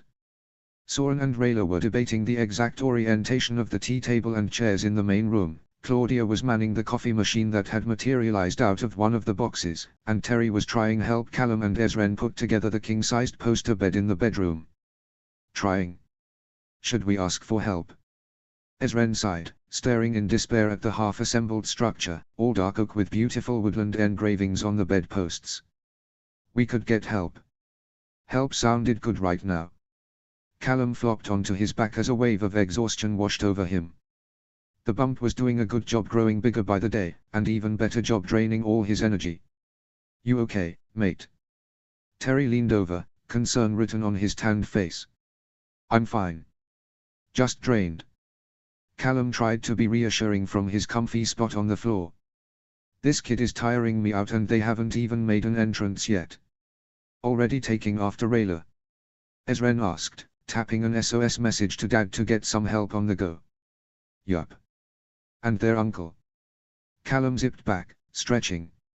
Something in his back popped as he did, making him wince. I heard my name. Rayla stuck her head in, looking confused at the sight of Callum flat on his back and the other two boys in the room stuck in varying stages of despair over furniture building. The bed wins, was the response she got from Ezren. We are getting help and Callum has died tragically from a case of baby. It was tragic, Terry added, face lighting up as Claudia appeared behind Rayla armed with caffeinated goodness. Truly tragic. Was it now? Rayla laughed, plopping down to sit next to Callum, who didn't move in the slightest. The spot he was laying in was currently bathed in a pool of warm, comforting sunlight, and the rug under him was just the right amount of soft and he had been so tired lately. It was easy, so very easy for him to just doze off right there, as everyone gathered together to pass out a round of drinks and snacks. He was vaguely aware that Ez was saying something about an update about when help was arriving when a sudden sensation happened. A wiggly, fluttery feeling, like a bunch of butterflies were bopping about in his abdomen. It was faint, but so very, very there. Callum stared up at the ceiling, at the little constellations that were painted up there and tried to get his head around what he was feeling. He'd never felt anything this strange before in his life, and he'd definitely felt some strange things in the past. Midge wings being one of them. The prickly, tickly sensation of the feathers being willed into existence was something. Then it clicked. Rayla, he said in a neutral voice, not quite believing was happening. Yes, Callum, she leant over him, playfully bopping a seaweed cracker against his nose. I think the baby is moving. Once the blob started moving, they rarely seemed to stop. As the next couple weeks marched on, those little flutters became stronger and stronger, slowly becoming full-on kicks, a constant reminder about the little life that was nestled snugly inside him, and getting bigger and heavier by the day. It was novel, almost fun at first, but as the kicks and wiggles became stronger, they lost their luster due to one, little, ever so slightly annoying little thing. Is it normal for a baby to repeatedly aim for your kidneys? Harrow looked over at his eldest across the breakfast table, taking notice of the uncomfortable expression on Callum's face. Well, your brother liked to aim for your mother's liver, so, maybe. He guessed. You'd have to ask your aunt. She was the one sorry I loved to grumble to. Callum nodded around bites of toast, and made a mental note to ask said aunt about it. The kicking was getting irritating, but it was so much better than the bout of nausea he'd put up with just the other month. And for the record, no, you cannot use the excuse of my child is beating me up to get out of your appointment today. Ah, right. Callum had almost forgotten about the little meeting that he had reluctantly agreed to. The bump was too big to hide now, and people had stared to notice. Had been getting many quite kind well wishes from the castle staff he interacted with on the daily, and many of the council had been happy to offer various bits of baby advice, some wanted, some very much not. And now the press was getting involved, and had to sit down with the castle news team to put together the official announcement / press release about the new arrival. And Callum was not looking forward to it. It was not that Callum didn't like the team, they were very professional and very, very good at their jobs, but at same time, they were very good at their jobs, and the moment the official news hit the morning papers, the gossip mags were going to go bonkers. And the nobility were going to freak. Are you planning to announce Rayla as your partner in crime? Harrow inquired. Or we've talked, and we've agreed to keep her name out of it for a little longer, so she won't be harried at camp. Callum had already gone over it with her, so they were both on the same page story-wise. Or anywhere else, for that matter.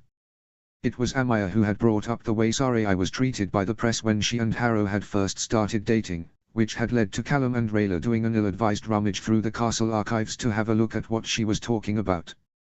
Callum now really wished they hadn't. Seeing his mother's face under a headline branding her a potential gold digger, and next to articles asking if there was something unsavory going on, for a widowed army captain / general to be getting this close to the at the time crown prince, so soon after the sudden, tragic death of her husband. And that was the newspapers. The gossip mags were worse. So much worse. The 180 that was pulled by everyone after the wedding had been a whiplash and a half. Once she's finished with training, we're going to announce our engagement. Callum flinched as his child launched another targeted attack on his defenseless innards. Gives chance for the horn cuffs we've commissioned to get here. Horn cuffs? Harrow enquired. We have engagement and wedding rings, Moonshadow elves have horn cuffs. Callum shrugged. We are ordering them from the very best. Hopefully Ethery liked the little baby update and ultrasound that was slipped in with the order form. Chapter 6. Chapter text. You awake, Moonbury? I am now. Good. Morning. I think. Yeah, it's morning. Good morning, run on. What do you want? Rayla rubbed her eyes, cussing at the fact that she had left her phone screen on a bright setting. It's not that early. For you.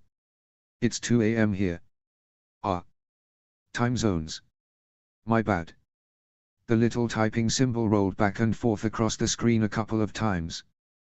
We have a question for you. Would it be possible to visit at some point in the near future? Ideally in the next month. Ethery has lovingly informed me that it might be a good idea to check with you first. Hang on. Gonna call. The phone rang for exactly 2 tones before Run-On picked up.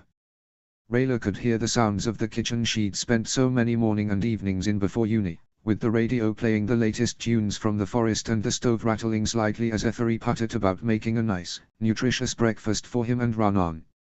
The kettle was even starting to sing a little as it came to a boil. If Rayla closed her eyes now, and didn't fall right to sleep, she'd be able to picture herself sitting across the kitchen table from her dad/uncle, a bowl of cereal in front of her, book bag by her feet. She honestly missed those mornings, as nice as the ones with Callum were. So, visiting, she stated, rubbing the sleep from her eyes. What's brought this on? I have some time off that I've decided to take. Run-On replied simply. He's got so much leave built up that the clerk at the guild told him that he could take it voluntary or they'd force him to. Ethery chipped in, apparent from just over Run-On's shoulder. As I was saying, I have time off. So has another workaholic that we both know. Run-On was audibly glowering at his husband. And staying in the Sliver Grove with nothing to do for a month is likely to drive us both slightly insane. Just slightly. Rayla quipped, sitting up in bed. Beside her, Callum shuffled and muttered in his sleep. Darling is already planning to bury Cass in the garden. Ethery chimed in again. And possibly multiple council members. Ethery. What? One keeps calling you old, and the others are pressuring you about kids. Can I point out an issue with that second one? Rayla butted in. Some anatomical issue. Anyway. Visit, yes. Run-On butted in. Any advice for what to put on the paperwork?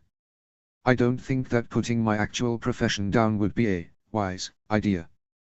Tell him to put village guard or forest ranger down or something. Callum's groggy voice sounded from the darkness next to her.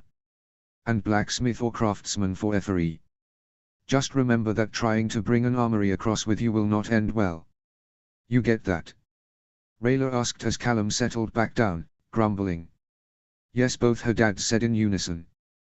Good. Now, when did you want to visit again? And does this have anything to do with the blasted things the newspapers have been printing? Run-On and Ethery arrived exactly a week later. Callum denied over and over that he had helped to expedite the paperwork for the visas through the system, because that would probably be classed as an abuse of power or something. No, he just dropped the application in the box with all the rest of them. That was all. Nothing else. Rayla didn't believe him one bit, but hey, she was more than happy to see her beloved uncle sooner. They had had a long discussion in that week about the best place to stay in the city, because as nice as it would be for the two of them to stay in the castle, there was a high chance that people, like, say, Opalai, and the captain of the guard, would not be very happy at the idea of a seasoned assassin from a nation who was an enemy just a couple of years ago staying that close to the royal family. Especially when said assassin came very, very close to killing the king only a couple of years before that. Incredibly close. Harrow still had the scars close. So, instead, Callum helped to find a nice, quiet luxury hotel, set in the garden district of the city, a place known for being a beacon of the arts, beautiful gardens both public and not, and for just being a lovely place to be. Okay, this is swanky. Rayla admitted. I am low-key jealous of you too. Ranan leaned back in his seat, and took a sip of the beautiful fragrant tea that he'd picked off the in-house tea room's extensive menu. Your prince has good taste, he admitted. The hotel, the Blossom House, was set back in from the road, surrounded by flower and herb gardens and clad in a classy, flowing Art Deco style that oozed luxury without being garish in any way. The early September weather had brought about a second flush of flowers in the expertly maintained gardens, which was just added to the atmosphere. As did the soft music playing in the background. Speaking of your prince, I'm surprised he didn't come with you. Ethery glanced sadly at the empty seat next to her. Is he feeling okay? As a nearly 6 months along pregnant person can. Rayla replied ruefully, he's currently being shuttled off to another medical appointment, whilst trying to avoid the reporters that seem to be swarming the castle right now, or at least the parts they can get to without being told off by the guards. So the gatehouse, basically. Ranan guessed. And I think the king is this close to announcing open season on them, with all the hell they've been giving the guards and staff. One poor kitchen maid had been basically held at camera point on her way in and interrogated for a while before the arrival of a very unimpressed General Amaya gave her a chance to escape. Apparently the same thing happened to the late Queen Sarai, if I remember the news correctly. Ranan mused, but no one ever mentioned why they stopped after a week. Oh, I know, because Callum told me. Rayla grinned, remembering the way Amaya laughed as Callum recounted the tale over dinner one evening. Let's just say that she was a rather good shot with a crossbow, and the cameras made brilliant targets. So the update is that I'm still very pregnant, and the baby is growing nicely.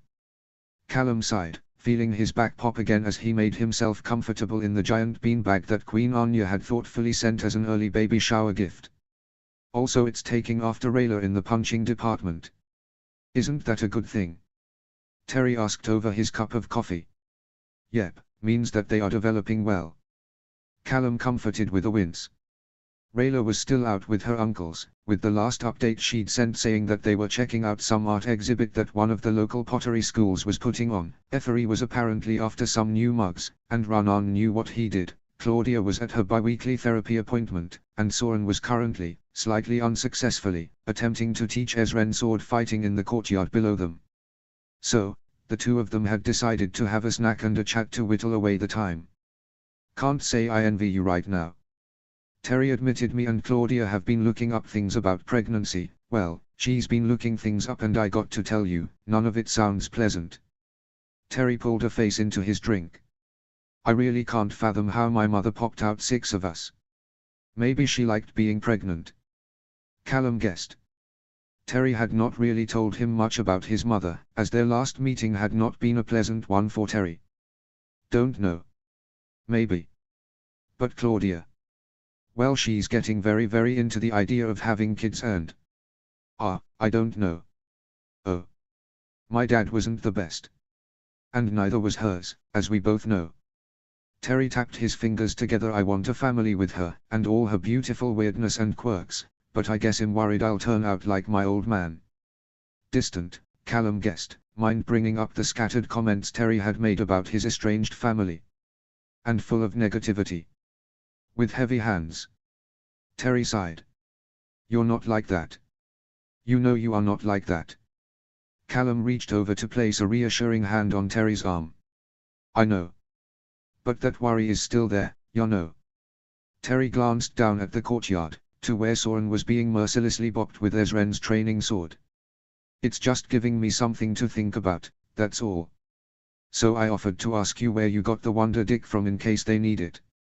Callum summed up to Rayla that night, as the two of them snuggled together on the window seat in the apartment, watching a storm that was slowly creeping its way across the mountains.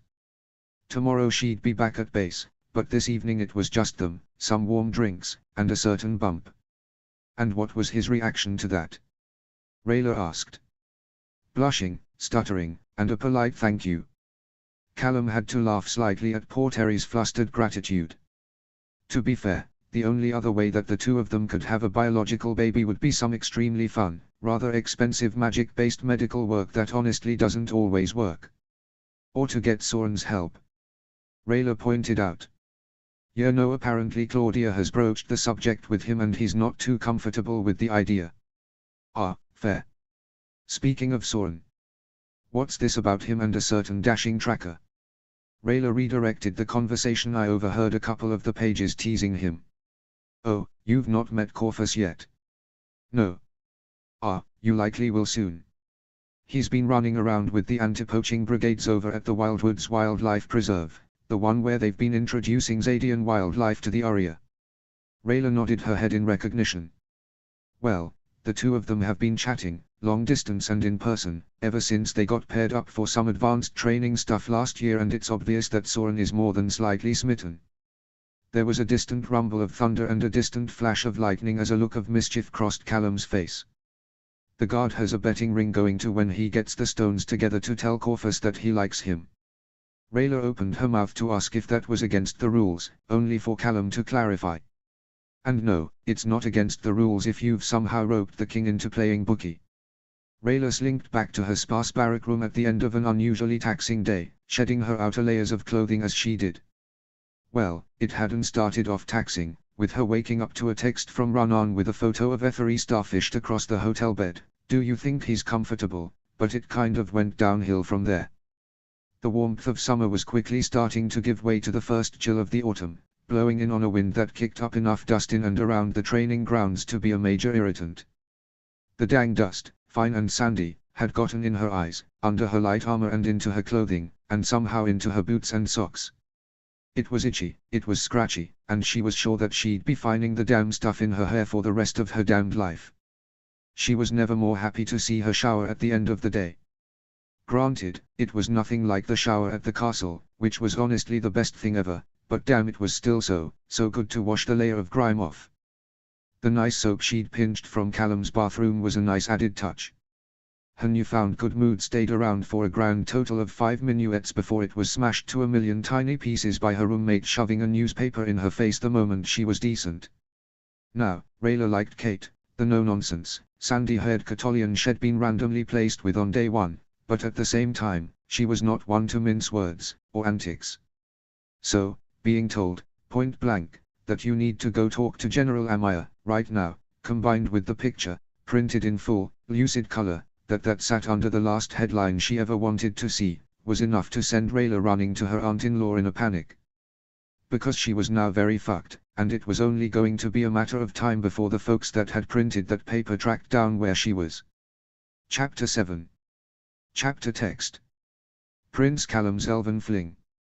Who is this beautiful young moon shadow elf seen in Prince Callum's arms, and does she have anything to do with the imminent new arrival? Elven Fling. Callum stared at the first of several papers and magazines that covered his father's desk. Really? Fling my ass. Soren grumbled, flicking though one of the less savory mags. You two are as serious as a court-martial. Or a heart attack. Ezren agreed. That won't matter to the masses. Harrow sighed softly. What matters is that someone managed to take a photo of you two through Callum's apartment window. The photos of the two of them had indeed been taken over the weekend, and showed the two of them in full-colored glory, happily going about their business. There was photos of them snuggling on the window seat, a couple of Rayla with her ear to his round tummy, listening to the baby's heartbeat, and even one of the two of them later on, with him feeding her bites of late-night waffles. Whoever this was, they had been out there for a while, and that was quietly freaking the two of them out. At least they had had the curtains drawn over the bedroom windows, or those photos could have been a lot more graphic. Pregnancy sex was something the two of them had been having some fun experimenting with. Where could have those even been taken from, anyway? Rayla glanced up at the taller of the two towers, where all of the royal apartments were located. Callum's rooms were high enough up, and far enough around the tower to be difficult to photograph head-on from other parts of the castle. Which meant that the camera, or whoever was holding it, had not been in the castle. No, most likely they had been above the castle using either their own wings or something else with wings. So, if I had to guess, one of the Skywing reporters that have been running around had something to do with this. Harrow took a big gulp of his tea, which totally did not have whiskey in it at this hour of the afternoon. and they used the storm the other night to cover their tracks. Great, just great. So, what next, wise guys? Amaya cut in. Want to shake down a couple of the newspaper folks to work out who's behind this round of trespassing. Everyone else looked at each other. Well, it's worked in the past, Harrow admitted. And we did make it very clear that there would be punishments in store for anyone who invaded Callum's privacy. Rayla made a slightly offended noise. And by extension yours, Rayla, he added. Amaya, could you kick things off for us? I believe that we need to get ahead of this. And quickly. So what? We just got a very fun call from back home. Something about you whoring yourself out. Really? Is that really what folks back home are saying? No. That's what the keeper is saying. Effery had to turn his phone off. Why just him?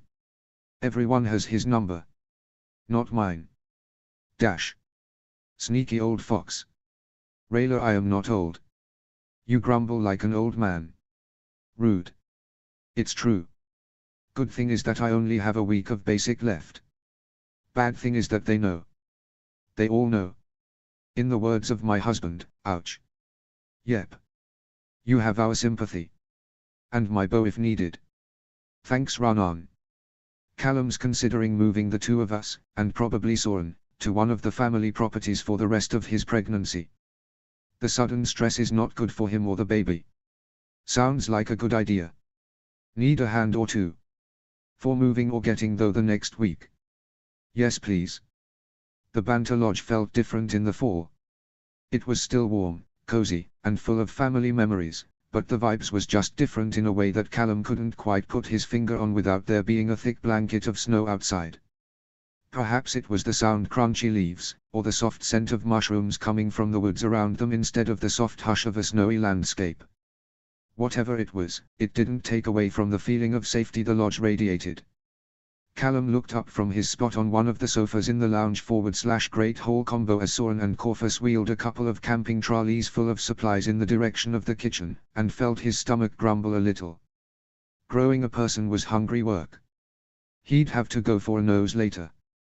The lodge was remote, sitting in the middle of miles of Crown-owned forest and wildlands, used as a holiday home, a base for royal hunting trips, not often, military training, much more often, and once a year as the base for the summer camp program of the Catolian Scouts. Callum had mixed memories of that last one. He looked terrible in tan shorts. You sure you're going to be okay out here? Ezren asked him, peering over the top of the sofa at him. He was staying overnight to help Callum settle in, but he had to go in the morning, to help throw the press of the scent. I know you are going to have some staff here, and Rayla, but you're worried, I know as. Callum tried to sound reassuring. It's just until Dad works out who's behind this latest round of bull. I'm pretty sure you and Rayla are behind it. Ezren pointed out. True, but still. Someone stuck a camera in my window, and I'd like for that not to happen again. Rayla looked like she needed some severe stress relief by the time she turned up 2 days later, an Amaya-approved, signed and stamped certificate of early graduation in one hand, and a cup of overly caffeinated something in the other. Ranan and Effery were with her, apparently on their way home from their holiday, and had offered to give her a lift. Plus we wanted to give you a couple of things in person. Effery explained, handing over a box full of things topped with a bag of delicious-smelling iced ginger biscuits. It's not much, but we wanted to give you some things that might be useful when the baby comes. Effery explained as Callum carefully held a beautifully crafted rattle, with little flowers embossed around the head of it. Effery. Rayla hugged the emotional tinker, thank you. I did help with some of the selections. Ranan pointed out. Yes, but you are not much of a hugger. Rayla shot back, as Callum laughed at the very serious pout that Ranan was sporting. Would you like to stay for dinner? Callum offered, as the father and daughter duo started to trade amusingly spiky verbal jabs at each other. Corfus is a brilliant cook, and you two have a long way to go back to the border. At the sound of his name, Corfus popped his head around the doorway that led to the kitchens, took one look at the new arrivals, and shouted for Soren to peel more potatoes, as they were going to need it. That sounds lovely. Effery accepted, side-eyeing his husband who was now in the middle of a poking match with his daughter/niece. Are these two also invited? Raanan and Effery ended up staying overnight. Callum had insisted, all the things he'd been taught over the years about being a good host bubbling up to the surface. It had, after all, been well past noon when they had arrived with Rayla, and by the time dinner was over the sun was in the middle of going down. So, as the night came in, the six of them found themselves clustered in the upstairs lounge, playing card games and swapping stories. To top things off, Soren, who had spent most of the evening sitting halfway into Corfus's lap, had provided ample entertainment by himself, lovingly divulging all the things, stupid and otherwise, that Rayla had gotten up to over the last couple and months. Including the aftermath of a very, very ill-advised prank on Amaya. She's got a good sense of humor, at least. Rayla grumbled, the memories of the retaliation the general had gotten on her and the others behind the great parade ground peen. Hey, you got off lighter than the ringleader did. Soren pointed out. She made her rake the entire parade ground. With one of those little desktop garden rakes. He held his fingers apart to show how long the tiny little rake was, making Raanan snort in amusement. Rayla had the sudden feeling that he was filing that away for the next time one of the junior assassins decided to be a smart-ass. That reminds me of the time someone had to run laps of the Silver Grove wardstones until he puked for sassing the former lead assassin. Effery mused. Who was, by the way, the person who was training him, and his adoptive mother? Ouch. Soren winced. Says the one person who once had to walk back to the village in his undergarments because he bunked off his apprenticeship and fell in a river. Raanan pointed out, nudging his husband's ribs. Oh hush, you enjoyed the view. Effery smiled, pressing a soft kiss to Raanan's forehead. So much that you ran into a tree. The mental image of Raanan in his lanky teenage years plowing right into one of the outright massive trees that surrounded the hidden village kept Callum giggling all the way to bed. I think there's still a dent in the tree in question. Rayla informed him, joining in the soft laughter about head height with me. The two of them snuggled under thick blankets, sniggering away at the very idea of someone as graceful and seemingly put together fumbling so badly at the sight of his crush minus most of his clothing, like they hadn't made complete and utter fools of themselves when they first met. Rayla had been out on a morning run in a pair of tight, lightweight joggers and a crop top as she tried to beat the summer heat, and Callum had been doing some skywing yoga in a tank top and shorts off to the side of path, blissfully unaware of her presence as he moved backwards. They had found themselves on a literal collision course, and had ended up bonding over cold drinks and ice packs. How far they had come from there, huh? Chapter 8. Summary. Not sure where on the graphicometer the birthing bits fall, but they are not overly detailed. Just a warning for you all. Chapter text. 8.5 months. 8.5 months of a slowly growing belly, of compressed organs and zigzagging hormones, of swollen ankles and punched innards. 8.5 months, and Callum was now rather aware that something was up. The weather had gotten bad lately, with a string of storms sweeping across the forest, shaking the leaves from the trees and snatching one of the recalling bins away from the back door and into the tree line as Soren raced after it in his pajamas. Callum had spent the last week or so in a state of constant unrest. There was no real way to describe what it was, but he'd made and remade the bed he and Rayla were sharing almost daily, had swept and dusted almost the entire of the upstairs, and had hoarded as many pillows and blankets as he could. On the same bed he constantly remade. He was sure he was going nuts, and he knew full well that he was driving Rayla nuts. What is up with you? She despaired, as Callum looked up at her with big, wet eyes from the middle of his freshly reconstructed pillow nest. Please tell me you are not turning into a bird or something. Honestly, by this point, with how flustered and tired but somehow wide awake he was, turning into a bird would be preferable to whatever this was. Time had seemed to meld together a little at the lodge, with days spent with little to do other than going on walks, double and triple checking that they had everything they needed for when the action finally started, board games and playing countless rounds of Battle Racers 4 on the TV in the games room. And to sign and reply to the odd little bits of paperwork that Opalai would email over to check that he was still alive, as the two of them had turned their phones off after some arse leaked both their mobile numbers on the net. The slightly forced social media detox was slightly refreshing, at least. Today, however, was a nice change in routine, since Dad had lovingly dropped Ezren off that morning to stay for a couple of days whilst he attended some rather boring business further along in the heartlands. "I think he's getting Grandma and Grandgrumps on the way back," Ezren informed his tired older brother in a sage-like manner. "They wanna say hi, and to take a bat to the knees of the editor of the Catolian Star." Along with Ez, came a figure who was going to be vital in the coming weeks. Dr. Anne was the midwife that had, only 12 years before, seen Ezren into the world, and both Soren and Claudia before that. She was wizened, no nonsense, and had more than enough experience under her belt to be able to guide Callum the last, and most dangerous stage of his pregnancy. "Like it or not, you are in for a rough birth," she informed him in a very blunt tone. "You are young, have slender hips, and this little one is on the larger side of things." Callum bit back the urge to say that he was very aware that the baby was large and heavy.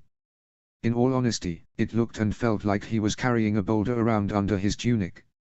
"And if I am to be honest with my opinion, I would like you to consider heading back to the castle before your birth. With how high risk this birth is looking to be, then having medical aid a phone call away would be highly beneficial." She had a good point. With how remote the Banter Lodge was, it would take a good hour or so for someone from the local hospital to get to them if something was to go wrong, and the air ambulance was likely to take just as long. And things could go very wrong very quickly when you are only 2 weeks away from your due date. "We'll do that," Callum agreed, as his child wiggled and stretched to make themselves comfortable. "I'll contact Dad and Aunt Amaya tomorrow to get the ball rolling. We were thinking of using the maternity ward at Clearwater Hospital. They have good facilities, and the head nurse is a personal friend of mine, so yes, a good choice. King Harrow mentioned that you and your spouse have put together a birth plan. Of sorts. Aside from have baby, don't die, it turns out Moonelves have some traditions surrounding childbirth, and she wanted to know if we could try to implement some of them." Rayla had already painted some beautifully intricate markings on his thighs using the same henna-like dyes she used for her facial markings, claiming that it was so the baby would have something beautiful to see as they were born. Callum was less than sure about having a water birth though, or the whole outside thing. Thankfully for him, the second thing was immediately vetoed due to the fact that they were on the cusp of winter, and the first sprinkling of snow had appeared on the distant mountains. But a water birth might be on the cards if he wanted, they'd just have to inform the hospital before they arrived of the plans. Dr. Anne gave him a detailed list of pros and cons to think about over dinner in regards to his options going forward, and promptly dragged Soren and Rayla off to have a private chit-chat about what they had been talking about, and to ask Rayla some very in-depth questions about some of the Moonshadow customs that Callum had brought up. Callum rolled his eyes at the slightly snooky responses that Rayla was giving, and went back to studying his options. Not that he'd have the chance to choose, anyway, because his little one, as it turned out, had their mother's patience. Or more importantly, lack of it. It started with some discomfort during dinner, which put Callum off of his food somewhat as the muscles in his abdomen seemed to have a mind of their own. Callum waved off any concern, had been dealing with false contractions for a week or so now, which was one of the reasons Dr. Anne had been summoned, so he was not worried, even as the light squeezings continued as he got ready for bed. He was worried, on the other hand, when he was awoken at some point around midnight by what could only be described as the feeling of some giant hand picking him up around the middle and squeezing hard. And it was painful. Oh fuck, it was painful. As his brain registered that lovely sensation, another came to his notice. Turning on the bedside light, Callum pulled back his covers to see a literal puddle of pinky, reddish clear liquid soaking through his pajama bottoms and into his bed sheets. Cursing slightly, Callum went to pull himself out of bed, only for a second, intense squeeze to grip him, making him curse loud enough to wake Rayla. "What's wrong?" she groused, squinting like an annoyed cat. "I think." Callum cringed, breathing deeply as another squeeze happened, complete with a little more liquid dribbling out of him. "That someone isn't going to wait for me to get to a hospital." Rayla blinked at him slowly, brain still a little clogged by brain fog. "Rayla, I am having this baby. Right now." Callum hissed through gritted teeth. Rayla blinked again, and then it clicked, and she was up out of bed and out of the door, making a beeline for Dr. Anne's bedroom at the speed of light, leaving Callum to grab the side of the bed for stability as another painful contraction washed over him. Oh, this was going to be bad, wasn't it? Ezren was pulled out of a beautiful dream filled with candy floss clouds and gummy jellyfish by someone gently shaking him awake. The little digital clock on the nightstand next to his bed told him that it was just part 2 in the morning, which was way too early for anything. "Soren," he huffed, "what's wrong?" "It's Callum," Soren whispered, dressed in his silly wolf-themed dressing gown and ducky slippers. "The baby decided to arrive today." Ezren's brain was still waking up, so it took a moment for the words to sink in. "Wait, the due date is 2 weeks out." "Yeah, and that blob has Rayla for a parent," Soren pointed out. "And she waits for no one." Ezren scrambled out of bed, shoving his slippers on his feet as he stumbled and wobbled his way towards his bedroom door. The lights were on in the hall, and the door to the room that Rayla and Callum were sharing, just 2 doors down from his own, was open slightly, with a slightly uncomfortable-looking Corvus standing outside. Corvus acted, for just a moment, like he was going to try to block Ez's path to his brother's side, only to decide against it, and let Ezren slip through the door. Callum was kneeling by the bed, a small puddle of towels around his knees, a look of pain on his face. Dr. Anne was kneeling next to him, checking the baby's heartbeat with the aid of a stethoscope and stopwatch, whilst Rayla lay on the bed, holding Callum's hands whilst she tried to be a reassuring comfort. Ezren was not really sure if it was working, as Callum looked anything but comforted. "Rayla. Rayla, I hate you right now." Callum hissed through gritted teeth. "Really, really hate you." "I know," she hummed, scooting forward to press a kiss to his sweat-beaded brow. "You did this to me. Why did I let you do this to me?" The next contraction hit, making Callum's voice shoot up an octave. "Because you love her," Ezren guessed. "And the sex was good." "Tragically." Callum huffed, panting and shuffling in discomfort. "And yes." Rayla just laughed, and kissed him again. Dr. Anne didn't look happy about something as she carefully timed the contractions, and moved to get Callum into a better position for her to check just how far along he was. Callum did what he was told, his face a picture of discomfort. Ezren didn't quite want to watch whatever was happening down there. "They are coming quickly," was Dr. Anne's very flat summary. "Really quickly." She glanced up at the slightly panicked looks on the 3 of them's faces. "You may want to inform your fathers what's happening, because this child is waiting for no one." Ezren dragged an armchair along the hall to the bedroom door, and set himself down to start making phone calls. It took 2 attempts to get Dad on the phone, as it was still stupid o'clock in the morning, but the moment the words "baby's coming" left Ezren's mouth, there was a burst of motion from the other end of the line, and Ezren's prior predictions about where his father was staying was confirmed as the voices of his grandparents started asking what the hell was going on. By the time Ezren got off the phone with the trio, Callum was bouncing between cursing and threatening to remove Rayla's ovaries with a rusty spoon. Rayla was laughing at him, and daring him to try. He texted Aunt Amaya, getting a reply almost instantly, "Late night paperwork, apparently," before picking up Rayla's battered phone, and carefully tapped the number titled "SR Grumble Guts" into his own phone, and uttered a small prayer as he hit dial. The phone rang exactly 3 times before it was picked up. "Who is this?" A stern voice that had the same cadence, but not the same accent, as Rayla answered, not sounding overly happy. "Hello sir, this is Ezren, Callum's brother." There was a pause on the other end of the line. Ezren had never met Rayla's family, so he had no idea how her dad, the assassin that went after his own father not that long ago, would be like. "Is he okay?" Ranan's tone almost immediately shifted, to something that still had the air of authority, but also a lot of concern. "He's in labor. Right now." Ezren winced as Callum yelped loudly and protested someone's cold hands. "And the baby is coming very, very quickly." There was a beat of silence, followed by a flurry of words that were probably rude. "Is he still at that woodland lodge?" "Currently. But we are likely to be moving to a hospital soonish. Please text me the location, I need to collect my husband. Thank you for informing me." And with that, Ranan hung up with a click. Ezren blinked at his phone, and started looking up the address for Clearwater's maternity ward. 2 hours. That's how long it took between Callum waking up, to the moment he felt a sudden rush of endorphins and relief as a small, purple-red bundle unceremoniously slid into the world. She was much smaller than she had felt just minutes ago, tiny and fragile looking in the lamplight, covered in fluids and some sort of gunk.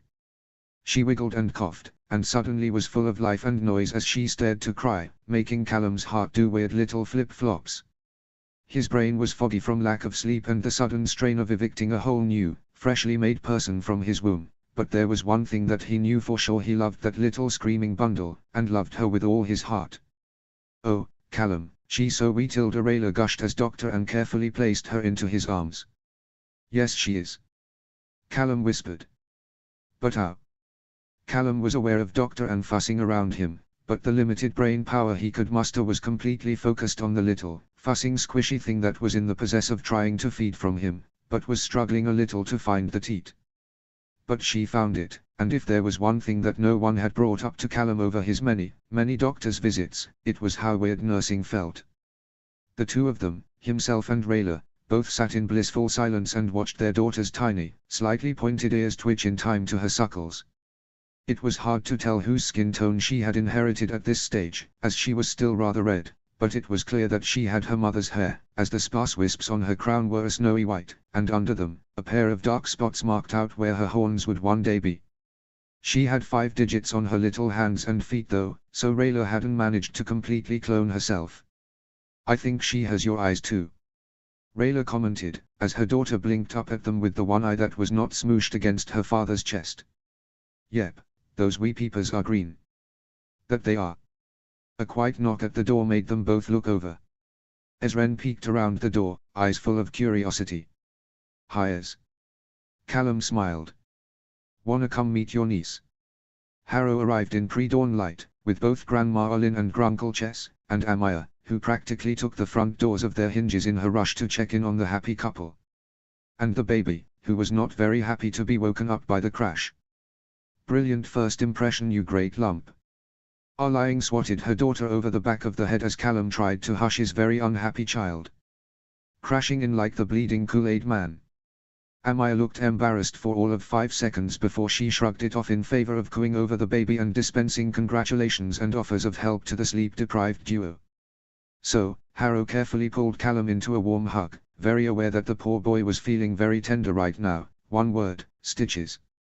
Have the two of you decided on a name for her?" Callum glanced over at Rayla, who was the one currently holding their baby girl as she started to drift off again, safely swaddled in her mother's arms. "Yeah, we have. Baby, sorry, I was given a full bill of health by the team at Clearwater," and Callum was promptly plonked on bed rest. A fast, if early, birth was a blessing, but aside from making sure that the minor exterior damage was healing well, they wanted to make sure that he hadn't damaged himself internally with just how fast things had gone. Thankfully, any worries that may have been present were soon proved unfounded, and Callum was left to rest with some much-needed pain medications, and some antibiotics to ward off any infection that might try to raise its ugly head. Terry and Claudia arrived the next morning, just as Aunt Amaya was leaving with her parents to go editor hunting, armed to the teeth with snacks, arguably over-caffeinated drinks, and a pile of gifts that they had gathered from family friends. "You two made one adorable kid," Terry informed them. "I know people say that all the time to new parents, but damn, you made one adorable little kid." "Thanks," Callum replied, though a mouthful of sushi. "Rayla's the one responsible for that." "Callum." Rayla laughed. "What? I was apparently a weird-looking kid." "He's not lying," Claudia insisted. "I've seen the photos. He looked like a potato. And Ez looked like a baked potato, but please don't tell him that." "I was going to say sweet potato. Or that." Somewhere out in the hallway, Soren could be heard having words with someone, and none of them could really tell if he was winning or not. "Welp. Who wants to take a guess at who that is?" Rayla shot an annoyed look at the door. "Not Opalai, she's been gone, and is currently prepping for the big ol' welcoming ceremony that this poor bab has to go through." Callum tried to sit up a little more, wincing slightly.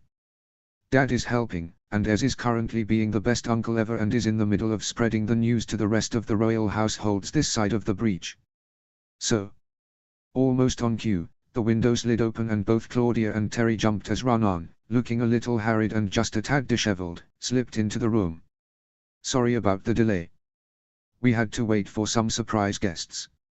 He eyed the human-elf duo who was not his daughter and future son-in-law, gaze clearly fixing on the white patches in Claudia's hair for long enough for her to know that he knew what she'd been up to. Terry took one look at the tattoos on Ranan's arms, read them like a book, and quickly declared that him and Claudia were going to go on a coffee run, shoving Claudia out the door in front of him. I think you scared him. Callum gave Ranan a tired, if happy smile. And what have you gone and done with you poor unfortunate husband? Currently, he's attempting to convince the guards you've got, dedicated bunch may I add, to let the group of druids that insisted on accompanying us into, and I quote, give the Ween a proper welcome.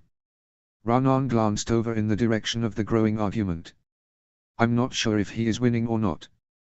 And you came sneaking in to get in some extra baby time before Ethery turns all mushy and gains a monopoly. Rayla guessed. And you kept setting off the metal detectors near the doors. Callum added, offering a sleepy, content sorry eye to her grandfather to hold for the first time.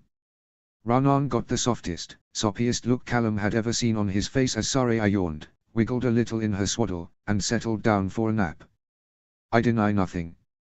The druids were told to wait until Callum was ready for them, but once Rayla had gone storming out to demand her father's presence, Ethery had been let go in a flash. And true to prediction, he promptly took over cooing at Sarai, who looked extra tiny in his strong arms as she snoozed, and he pretty much melted at her cuteness. Callum, seeing that he was not likely to have his child back any time in the near future, promptly decided to get some much-needed sleep. Rayla snorted softly at his adorable face as Callum almost immediately started to snore softly. Oh, he'd been needing that for a while. Ah, Rayla. There is a letter in my bag for you, I suggest you read it. Ranan's eyes never left Sarai's sleeping form. It's important. Rayla blinked at him in confusion, and briefly dragged herself away from her love's side to pull said letter from the small pack that Ranan preferred to travel with. On the surface, it didn't look like much, a plain blue envelope with Ranan's formal name and home address on the front, until Rayla realized that the flap had the seal of the Zadian Prison Service embossed on it. The message inside was contained on a single piece of formal stationery, and it was blunt and to the point. A prisoner exchange. She looked over at Ranan in confusion. The former Hymage of Catullus for a certain pair of former Dragon Guard. Ranan hummed. King Harrow has been working on this for a while, apparently. Rayla felt hot tears start to well up in her eyes. She'd not seen them in the flesh for years, and had resigned herself to the fact that her child would never meet the two of them. But now she had hope. It's not certain exactly where they are being moved to, but it sounds like they might be going to the gull under the castle for the time being, whilst that Midge is being sent to Lux to serve time for his war crime charges. They are going to be able to meet her. Rayla whispered softly. She gonna meet all her grandparents. That's up to you two, now isn't it? Ethery smiled softly at her. But we know they are looking forward to seeing you again. You've spoken. Briefly. Ranan is being called in to act as extra security for the transfer. The way Ethery said it, it sounded more like Ranan was being sent to intimidate Viren into behaving until the Golden Knight could get her hands on him. Ah. No rest for the wicked, huh? Rayla snorted at Ranan's exasperated facial expression. No, apparently not. Ranan sighed.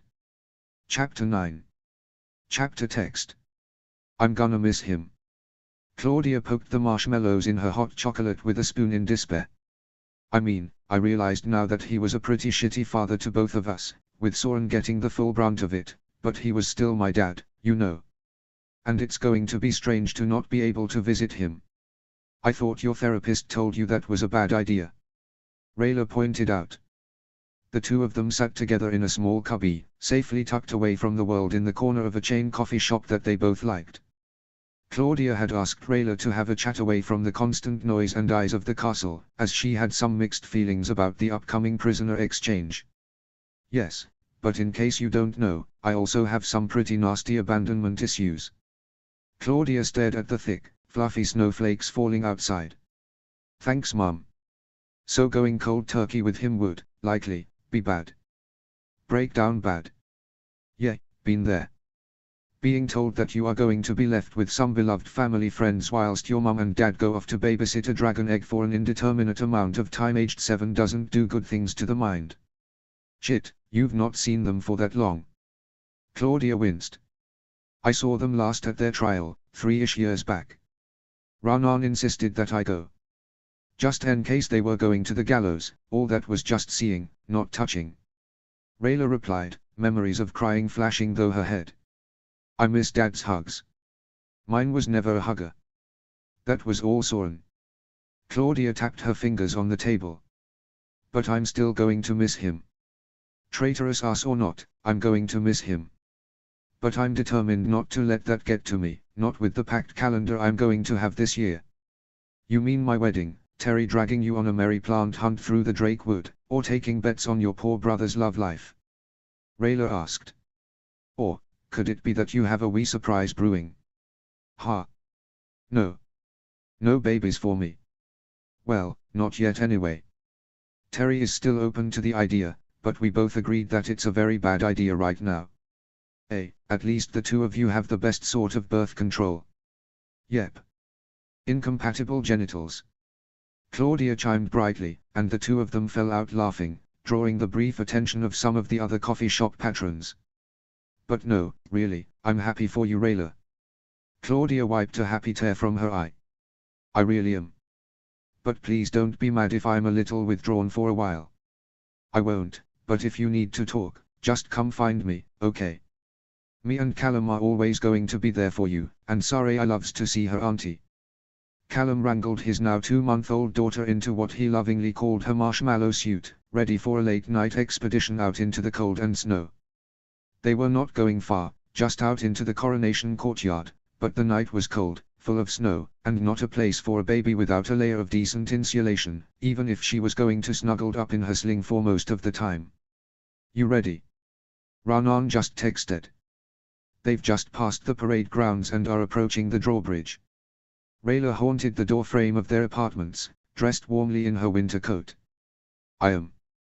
Callum wiggled his fingers into Sarai's now well-padded belly, getting an amused-sounding burble in return. And so is she. Wide awake and ready to meet more grandparents, huh? You excited little lady?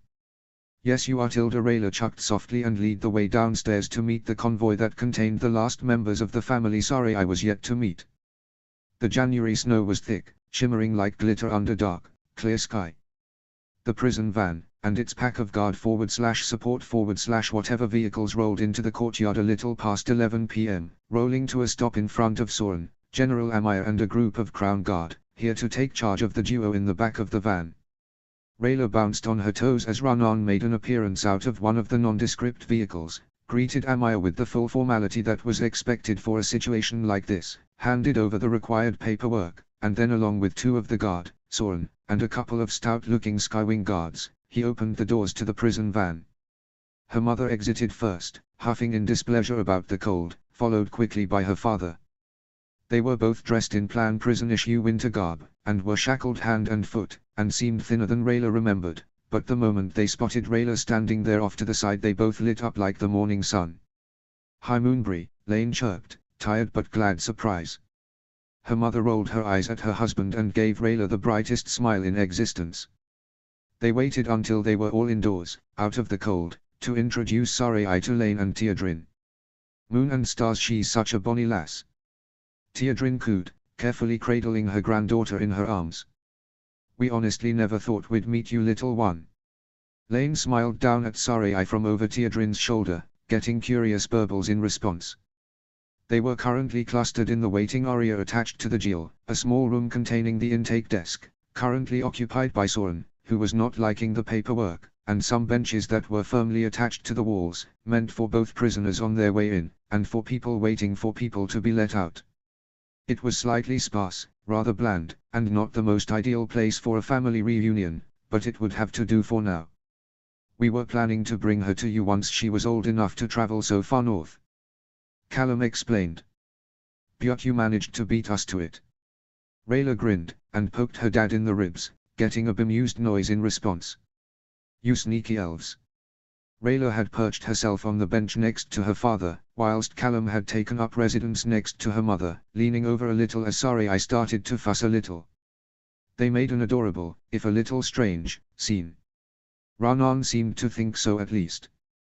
They all looked up at the sound of a camera going off, just in time to see Ranan slip a phone that he was probably not supposed to have into one of his hidden pockets with a wry grin. Cheeky Git Teodrin stuck her tongue out at him. So, are we being sent to bed soon, or are we permitted more snuggle time? Ranan just raised an eyebrow at her as Lane managed, with Callum's help, to scoop his granddaughter into his arms. Depends, are you planning to let other people hold her or not? Ranan did, indeed, get his baby snuggle time, in exchange for some promises of bringing some effery-made treats and trinkets next time he visited. Rayla didn't know why, but it seemed to hurt more than she thought it would to watch her parents being taken down to their new home in the cells, and to have to turn away and head upstairs. She knew she could visit when she wanted, but to leave so soon after being reunited for the first time in years, it hurt. It hurt a lot. But Sorry I was starting to fuss and whimper, and they were both so tired after the rush of reunion had left their systems. It seemed to take forever to get back to the apartment, the darkened hallway seeming to stretch forever as they dragged themselves along. Rayla put Sorry I down to sleep in her crib next to the bed. Callum made them both some mint tea to soothe their tired nerves. They sat in the window seat together and watched as a fresh layer of snow slowly drifted down from the sky. Tomorrow was going to be a new day, with meetings and nappies, parents and grandparents, snow and thick gloves. It was going to be a busy one. Harrow had brought up something about somehow turning Lane and Teodrin's sentence into a form of house arrest that would give them a bit more freedom, so Callum was going to be up to his ears in paperwork for a while trying to find a way to make that happen. Rayla, on the other hand, was going to be patrolling the woods to the east of the city with some of the Crown Guard, checking the public trails for damage after the storm the week before. And for signs of poaching, but that was all worries for tomorrow. Tonight, it was just them, their sleeping daughter, and warm tea on a cold night. It didn't get better than this. The end.